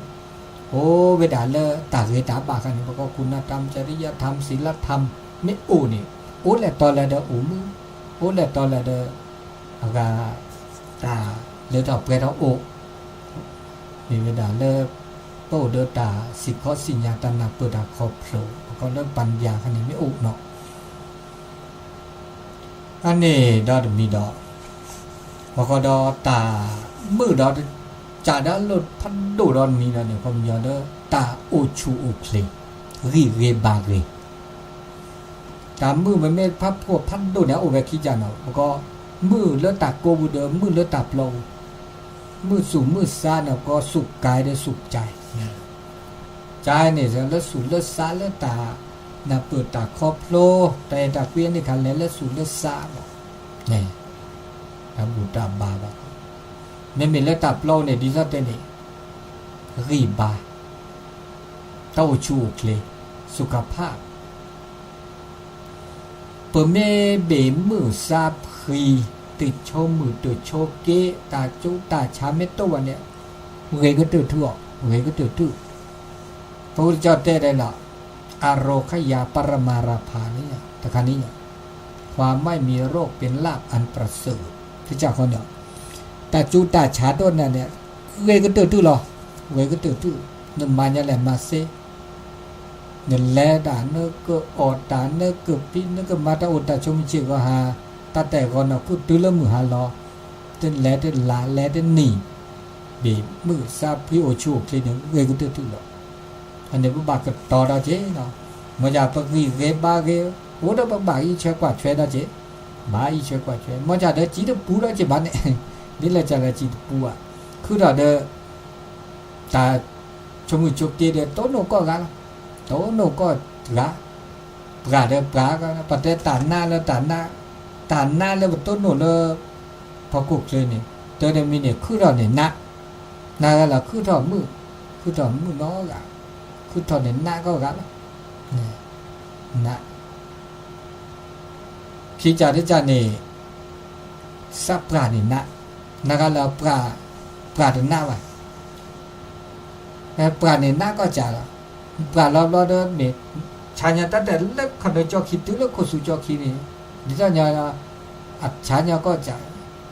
ของคือแม่ชาเมฆคนเล่นหมดชาท้อนเนี่ยเมฆคือปลาเมฆสอนเดียเมฆข้อบัวโคซาจริงๆเลยป่ะ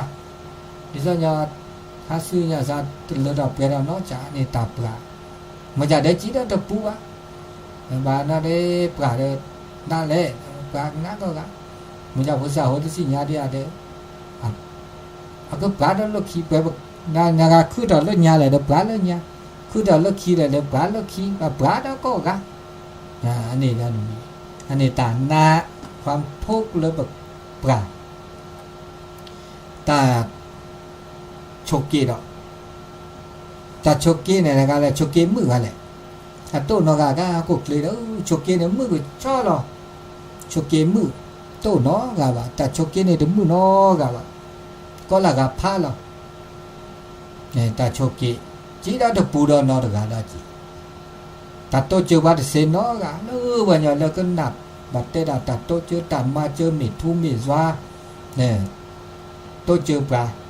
โตเจอวัดเซนอโตเจอไม่เซนเนี่ยมือนึกปลานึกมือโชกีโตเจอวัดเซตับโชมุโชกีมาอย่าแหละเด็ดบ้าโชกีก็กาละตัดแต่ละจอบปานี่โชมุกันสมมุติเทพยันเละจอบปานี่โชกีได้จริงเนี่ยเละถูเละจวนนี่นะถูจวนนี่นะครับที่โชกีอ่ะตะบุโคตะบาโกอันนี้โชกีอ่ะพวกเราเจ้านี่โชกีจ่อโชกีก็กาพระเยซูนี่โชกีจ่ะโชกีพระอัลลอฮ์นี่โชกีแล้วสิญญาบ่โชกีก็จริงบ่อันนี้แก่ตานะก็ตัวเดสีดอกอันไม่ได้เสียแล้วก็อ้วก็กามอนเนาะเด็ดถูกแล้วจว่าพระเจ้านี่ตะบาสีเลยมาดาเสก็มีลิมีเดชก็ตัวเดสีดอกจริงเนี่ยพระพุทธเจ้าเนี่ยตะบาสีเลยสีดอกจริงพระเยซูตะบาสีเลยแก่ตะบุคุบาคุบ่นี่มาดาเสก็มีเดี๋ยวมาเสียเดสีดอกแต่แค่ว่าต้นหนูนอกสีเลยช่วยอันนี้ตานอก่อนนี่ปต้นหนูก็กาลแกปรานันนาแกปัญญาฟุกุโพธรรมดานั่นก็แล้วได้ปราดสีว่าสีหรอแต่เลือดทุลจว่าสีมันเนาะอันนี้มันไม่ชมโมเลยนะมือตะบาบอกก็เลยความเกลียดความวิตกกังวลเนาะเนี่ยแกเรื่องธรรมดาอันนี้นี่บอกก็เลยสุขภาพเลยเนาะแต่ปราตาตันนาหรือเป็นต้นหนูบอกก็เลยนะคือทองปลาชุกิสีอาเจตันนะพอก็ดอตาพอก็ปุ๊บนะตาปุ๊บเพลงตากุยนี่น่าได้จีความพระตาเรียกว่าเอลราอเมลอบเพลงว่าบัตตาลอมาว่าบัตตาสีว่าบัตตาเด้ออาเจตันนะความทุกข์ได้จีนี่ตาบุษาลอตึนนิบาเจตันนะได้จีเมื่อจะเด้อบันนับเปื่อไม่นับเปื่อเดินหน้าเนาะมีน่าจะตาอุ่นเนี่ยว่าบันนับเปื่อเนี่ยนับเปื่อไม่นับเปื่อไม่คอพลอไม่สิญญาเด้อเดินหน้าวะเนี่ยคือต่อเด้อดิเนี่ยตัวรอดิเนี่ยก็เด้อก็มีก็จานนี่ตาคือเด้อเนี่ยบอกเราโอ้แล้วมันตามมาได้ไหมตามมาแต่กาเตะเท่ามาเท่าได้เวลาเตะเท่ามาเท่าได้เวนี่ไม่มีแล้วพระเจ้าก็ได้เลิกกรรมกรรมเนี่ยการกระทำถึงการมาผ้าเสียมาผ้าบ่ออันนี้เป็นต้นโน้ถึงการเต้หลอกอะไรสักไม่ได้เมตตามาว่าไม่เมตกดแห่งกรรมอันนี้อาก็หลอกอะไรสักแค่เรื่องมันเนาะแต่ตัวเจ้าว่าไม่เสียเด็กตัวเจ้าว่าแค่เรื่องตัวเจ้าเมื่อเราแบบปุ๊บเล็กตาหน้าตาคลิกแค่เรื่องมาจากเดิมมากุกเลือดบีไงเด้ตาเต้หลอกอะไรสักนี่เวลาเลยปต้นโนตามมาเปิ่มมาตาตึกกาตึกบล็อกดาเวอันนี้นี่ตาเรตาบะแล้วเปิ่มมาเนี่ยเลยชั่วโมงแก่ตามือตาคือมันก็ได้มีดอนเนี่ยบากาเลยไม่มีแต่อารมณ์กันเนี่ยก็แล้วแต่ชั่วโมงมีแต่ชั่วโมงแล้วดอนมีดอนเจแล้วก็เลิกตาอุตาโชแบบรอตาโกแล้วบาดได้จับตาเวอแล้วบาซาได้จับตาจูแล้วบาซาได้จับเนี่ยผ้าซาไม่ได้บาวันนี้แต่ไม่จูแล้วมันก็ได้จูร้านว่าชอบที่เลยจันเล่แต่ไม่โกแล้วตาโกชาแต่ไม่โกแล้วตาคลีชาอันนี้เนี่ยไม่ผ้าซาไม่ได้บาเนี่ยต้นโนตาหน้าได้ ตาไม่โกรธโกรธด่าแว่ตะกูคาเดโกเลยดีแหละอันบ้าพอดตาคือข้าบ้าตาคือได้แวดีแหละอันมือมาดีแหละจะแหละมาตาจูคาเดตาจูเด้อตาจูคาเดจูแวแหละนี่ภาษาบาดีนี่เด้อมือเนี่ยตาบาตาไม่จูเด้อแต่ละตาจูระตาโกเด้อตาโกระนี่ไม่ภาษาดีนี่เด้อโอ้น่าอุกลีดาเจเนี่ยโอ้ตุ้มตามือตาคือโตเดินนาดอเจ็บบ้านนี่อันนี้เนี่ยอันนี้เรามีแล้วเนาะพอดอเดอเตาตาช่วยนี่เราชอบเวลาตัดทุกขาสุทุกขาสารเพราะว่าเดินแต่นับเปิดเจ๊นอนปัญญาคือต่อยเนี่ยตัดนั้นนับเปิดขอบโลไม่ตัวในผ้านะเพราะก็เราตัดทุกสุทุกสาทุกขาสายทุกขาเนี่ยความยึดเหนี่ยวจิตใจดีสอนเรื่องตาบุตรตาบาในพระพุทธศาสนาเนี่ยพระพุทธเจ้าเทวดาทุกขาสุทุกขาสารแต่ก็มีก็จะนี่อาเกดาเวตานกอดเวดินี่อาเกดาเวนกอดเวดินี่แต่ก็มีก็จะเด้อคือถออุดถอล้อมมาก็ไม่นับเปิดไม่ขอบโปรเด้อมุสุมุสาตาพิตามามีเชื่อว่าฮะพิตามาตาไม่ออกบาไม่เรดิลาตาพิตามาแล้วตามามือมาเวบานินี่เด้อหรือเวเปเวอาเกดาเวตาแล้วต่อเปรอดินี่เด้อมุสุมุสาบานินี่เด้อมาเด้อตึกก็ตึกกล้ออับเปลือโตอับเปโตโอเด้อแต่แล้วเอาไว้เนี่ยแล้วบอลแล้วมือมาแบบซาดินี่เด้อมาดิเลยเนี่ยดินี่เมื่อจนเราเปลี่ยนท่อดิเลยจ่าดิเลยคอเด้อแล้วคือปูเห็นแล้วบะอันนี้เด้อตามมือวดนะจริงว่าฮะมาจากเมื่อปกติเนี่ยเมื่อเดือนแรกสเกรดเด้อวันนี้เด้ออภันนะแต่ตัวตาชมจริงว่าฮะปกติปุ๊บบ่าปกติตูดล้อมีแต่ละโจจะแต่ว่าปุ๊บบ่าพร้อมด้วยว่าผัดเชิญนะผัดเชิญเด้อตาคือดอกตาคือดอกตรงมีได้จ่าปุ๊บบ่าเปิ้นหล่อซะและแต่เปิ้นหล่อคันนี้เนี่ยปุ๊บบ่าเปิ้นหล่อผ้าซะเนี่ยเปิ้นหล่อผ้าซะนี่ซะตาตรงมีดีซะหน่วยงานองค์กรฝึกซ้อมแต่ก็ฝึกซ้อมไม่ฝึกอากาตักคือดอกเนี่ยตักคือดอกเด้อแบบเราพูดสิพวกก็โอ้เด้อปัญญาตัดเสียงตุต่อก็ยอวิวนาราบาดันจะล่อแต่ได้ซ้อมแผนเลยล่ะซ้อมแผนอุบัติเหตุตื่นสึกสมอมีหมอมีเนี่ยเลยสอบแผนแล้วแต่บาเราจะแบบมีแต่แบบเจ้าแบบอันที่สุดคือโดนด่าสมมติตักคือเราจะว่าเดินแลกคนแลกกว่าเพราะแล้วเราประเทศซ้อมได้ละนึกว่าแบบเราคือเราอุดรเนี่ยซ้อมผ้าไปละแต่ไม่คือเราดีเนี่ยมันก็แบบมาก็ดีเนี่ยเลยอันนี้แบบเราไม่แบบเลิกคิดเลิกเปลือยเนี่ยดูเวลาตัดดีเนี่ยตึ้งเวมาบ่าแต่ถ้าคือเราเนี่ยมาเนี่ยไม่มีเลือดตกเค็มหรอกอาการก็บาซ้อมมาได้แต่ไม่มาซาดีเนาะก็แบบมาดิเลยจ้าหรอกอันนี้ตามมาซะนี่แต่ก็มีก็จ่าเป็นสิญญาณเปลือกครอบครัวเด้ออาเกตาเลิกเลยเกตาเลิกเลยแล้วจ่าเด้อเด้อตาหุ่นตาเกตาเคนี่ตามมาซะนี่เดี๋ยวบ้านนับเปลือกบ้านครอบครัวบ้านสิญญาเราที่จ่าได้เจ๊อะไรต้นหน้าตะกี้แบบต้นหน้าตะกี้มันไม่อากาเนี่ยแหละสิญญาตานับเปลือกตาครอบครัวตาเนาะก็มีก็จ่าเดตามุตตาเกตาเลตาเลตาเวดินี่เนาะอันนี้แค่เลิกแค่เชจโมตาสิก็สิญาณเปิดก็โปรดูชิเลเตเวมุกาปฏิพิปือดูแวเลตาเชกต่อมือชานิยามือคอตะกอนยาอีสุญญาปาเนี่ยว่าบาพี่บามาสกิสก็ตาเนี่ยลือละมิลาจาต่อแค่เนตา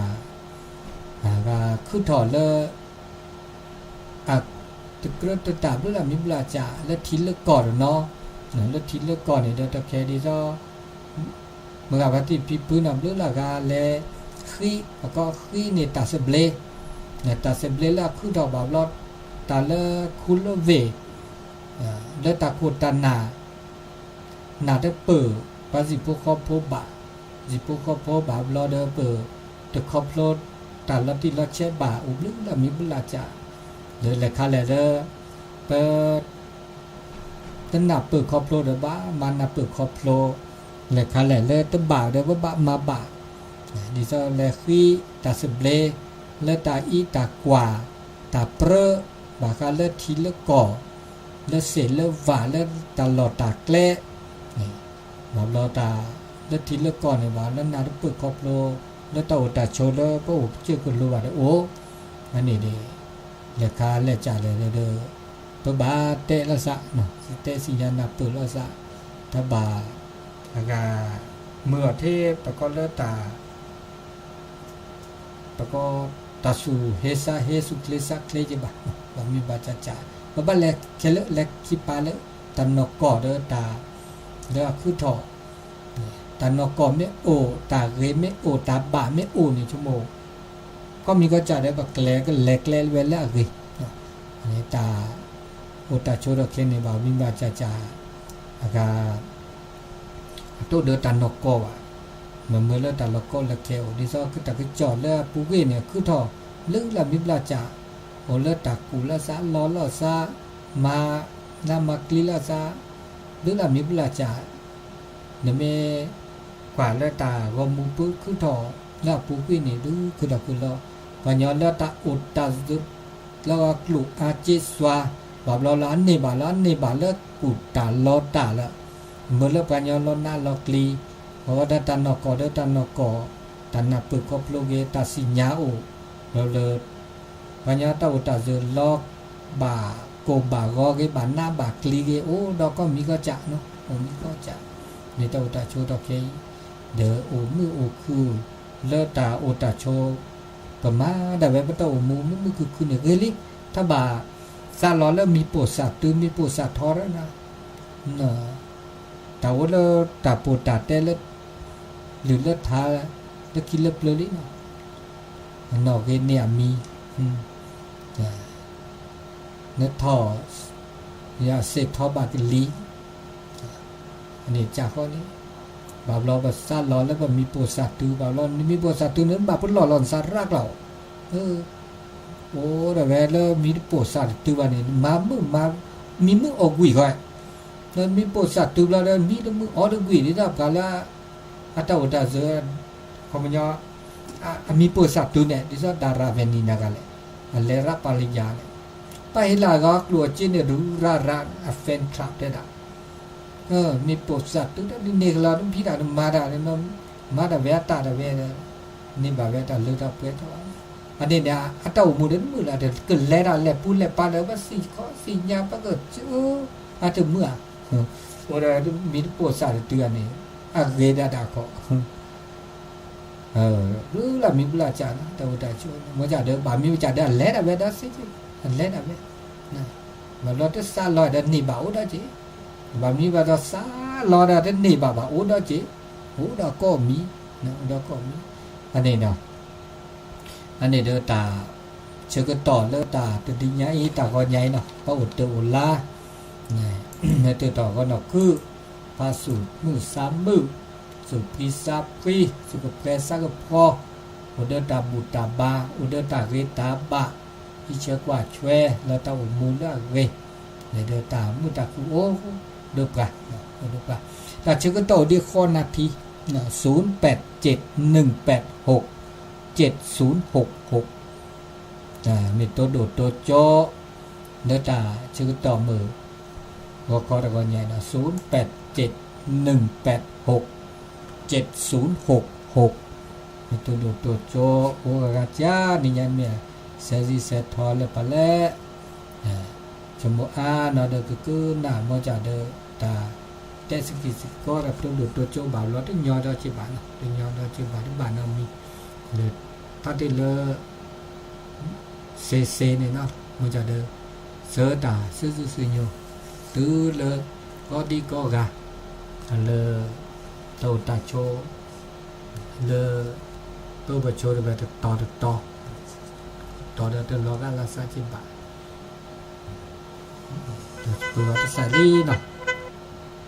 tụi lo khó chơi cho lơ po แต่เจ้าท่านทุกคนยังไม่มาโทรจากบ้านห้องนี่นะเจ้าบริการ ปูนวันนี้ฟังอยู่เนาะ ติดต ตามท่านครูอยู่เมื่อลุงนันมาแล้วลุงนันบอกว่าได้โทรเปิดใส่กรรมใส่เพิ่นหมดเวลาก่อนขอบคุณนะโม ชัด ท เจ นาน ดีเจ้า ชัดดีเนาะสาธุ ปัง สา เก้า ธุ จุด8.75วัดห้วยตองซักเจ้า ซักเนาะสาธุเนอ เจ้าผู้ชนะผู้เป็นบางคำนะเจ้ากับไว้สาเจ้าสตุเจ้าเป็นกำลังใจกับหลวงปู่นะเจ้าสนุกพอเนาะตุลขอเชื่อผมจบแล้วเนาะเนาะก็ใหญ่มาซะเนาะแต่ว่าใหญ่เลยเดี๋ยวแต่ก็มาจริงแต่เรียมาบืมาฮูวิลเลจเฟลิเนาะก็แต่นี่ไงล่ะที่บ้านมาบืเลยที่บ้านมาหาเลยช่วยอ๋อเลจเฟน่ะอ๋อดินี่ดอนนึงอ๋อตอนนี้ตึ้นนี่ดอนตึ้นนี่น่าจะเลยนี่ตึ้นนี่น่าจะเลยโอ้นะว่าท่านน่าอย่างนี้บ้านนอกเนี่ยเดินปืบโพแวกโพนี่ปานนี่เฮ็ดดอแล้วซะปูเราจะกันเนาะโอเคเยอะแต่ว่าที่หมอพอที่ไปลามไม่ใช่เป็นดอแล้วซะปืบแล้วลาแวแล้วท่าแล้วมาหาจิตโอนานแล้วมาหานี่เป็นเนี่ยโอนานนอนแบบโลมาหานี่แต่ตาหักร้อนโดนหาติดนี่เนี่ยโดนกันเลยแต่ต้องมีหักตอกที่ตุกีเหมือนน้าหน้าจะคุ้นอย่างดีเลยไม่อย่างมีก็เลยได้หมอแล้วแต่นอนจะเกิดกินแล้วก็ปูเคยตลอดดีเลยจูมูคอมเมียจะเกิดกินแล้วก็ปูเป็นได้ตัวดีตาหนึ่งไปตั้งหักรอคอมเมียดีหนึ่งดินนี้อย่างแบบนี้มั้งแต่เรื่องมันจริงอ่ะมีตับเลือดเราตีตับเลือดมีสับคุยอันนี้พัดตีตับเลือดโลบ้านห้วยไม่เดือดเนาะเดี๋ยวตัวดูตัวโจบปะเนี่ยแต่ก็มีก็จานในบาทตัวทีละซาดิซาเตพัดตีเต้นี่บาอีบากกว่าเนี่ยก็มีก็จานนี่มันยาแหล่แล้วสุเคลซักเคลบาบเราแล้วก็ล็อกเคได้จีอันนี้ตัวทีละซาทนลุยซูละดีแหละนี่ก็ได้ใส่ได้อาจารย์เลื่อนป้อนโอ้ไม่สาเจ้าท่านอาจารย์โอ้ยายแดงเนาะเจ้าโทรไลน์เอาโทรมานั่นสตางค์มันหมดโทรทางไลน์เนาะพอดีมันใส่มันติดตะกี้มันใส่ติดกันเลยจ้าสตางค์หมดวันนี้ยินเนาะได้ยินอยู่เนาะชัดเจนดีเนาะชัดเจนเจ้ารักษาสุขภาพตัวเนอเจ้าก็นั่นน่ะเช่นเดียวกันเนอยายเนอช่วงนี้ไว้สาเจ้าอากาศเริ่มหนาวละเจ้าสาธุอันนี้ยายแดงเนาะคุยโทรมาจ๋าที่เจ้าปฏิมก็เต้นนี่เนาะตาก็มีก็จ่าตะแค่นี้ตัวที่ตัวฮอเดอปามีมาจ่าเดอรอตุลกาเดบะอากามิเลซอดชอเดบะคือกูปัญญาเตเนี่ยช่วยฮับพลอดเนื้อแล้วปัญญาฮับพลอดจอลลิซาโอเซชุดเซทุกเจอมาเจอซาสวัสดีเตงว่าเนี่ยจับบืนตาหูบ่าวรอดีนะตันวันนี้มีเด้อเลยดอกเพื่อดอกวันนี้แล้วนั่นดอกนี้ว่ารถภัยธรรมชาติดอกเคว่าอาจจะปฏิสิญญาจิบาเนาะแล้วตาคือถอดเลยที่ชอบเต็มก็เดือดจีตาเล็กขาแล้วภาษาเราได้นิบะบางอย่างเตอร์ซาลาได้นิบะโอ้ได้จีเกี่ยอะไรธรรมชาติธรรมดาได้แบบนี้เนาะมุสมุสะจะมาเจอเราสาเซอันนี้อุดิกาเดียตัวแกใส่ว่างเดียวอุดิเซนาทีละล่ะอุดิเซนาที0871867066อันนี้หรือลากาเดตมุตโดโจโจปากราเวนิโตโดพัติกีบามีบาบลาเดตุกันนาก็มาก่อนนะกันนาทบมันจะเดแต่ตัวโดโจโจบาบลาผิวตัวอุดเนาะโทษปอดนี่บาเดเนาะสิญญาเบอร์บาเดเนาะโทษเสียมเนาะเราจะเลิกผิดเลิกพือเดตึบานเนาะจะต้องมีเดขึ้นหน้าเดบาบลาแล้วก็โอ้แล้วเสร็จแล้วตา มือสุมือสะนี่เนี่ยอันโดดโดดเนาะนั่นแต่ละซ่าเนี่ยแกแต่ละโดดโดดทุกเห็นมือสุมือสะเราตับล้อเนี่ยตับล้อก็ไม่พลาดเดือนเนี่ยทุกป้องรุ่นยอดจีบานพาละสุมือสะนี่มือก็ตื่นเนาะอาตุลอขอเชิญเจริญปอนอจ้าสวัสดีเจ้ารอบสอง แล้วกันถ้าข้าครูเอานี่ออกบ่อยๆเนอะประทับใจดีนะกะอันยังก็ขออนุญาตนะเจ้าส่วนที่เราไทยไขแสงบอกแจ้งแล้วน่ะเสียงที่6ร้องแจ้วแสวงหาซึ่งหาหันถ้ายันไปในนภาหมู่ปรักษายังขยันมันหากินน่ะท่านที่รักจะนอนชบอยู่ใหญ่เล่าตื่นแต่เช้าเพื่อเกาจิตเป็นวิตศิลป์แสวงหาพระธรรมเป็นอาจินชำระล้างมลทินออกจากใจนะจ๊ะแม่ท่องได้แล้วนี่เนาะตู้เจ้ารอบสองเสร็จตู้เจ้าขอบคุณจันนาเนอเป็นแต่ไตเติ้ลรายการออกรายการจนต้นก็จะเอาเนี่ยนะเป็นเอกลักษณ์นะครับส่วนตัวแต่ทุกรายการก็คงจะเป็นอันนั้นเนาะแต่ละรายการแต่ละครูบาอาจารย์ก็จะออกก็จะเห็นไปคนอย่างเนี่ยกันเนาะคนอย่างอย่างกันเพลงที่ก็เนี่ยจะเป็นเอกลักษณ์ว่าสัญลักษณ์ว่าเอกลักษณ์ว่ารายการนี้ออกแล้วเนอรูปนี้ท่านนี้มันได้ยินเนี่ยแต่ละรายการแต่ละท่านเนาะก็เวลาหมดพอดีละนะ6 โมงละนะก็ขอขอบคุณเนาะท่านครูบาอาจารย์แล้วก็ญาติโยมที่ดูแลสถานีโดยฟังโดยจิบโผมือกับพัติพิพือเลยก็น่าดอตาสอตาเซตานี่ไงนะให้เธอก็คือมุสุมุสะพระสุภาษาเลือเวเลือชุยตานี่ไงโปเตโอลามาบาตามุสะพิวชุกเล็กก็ดีกว่าตามลือนะ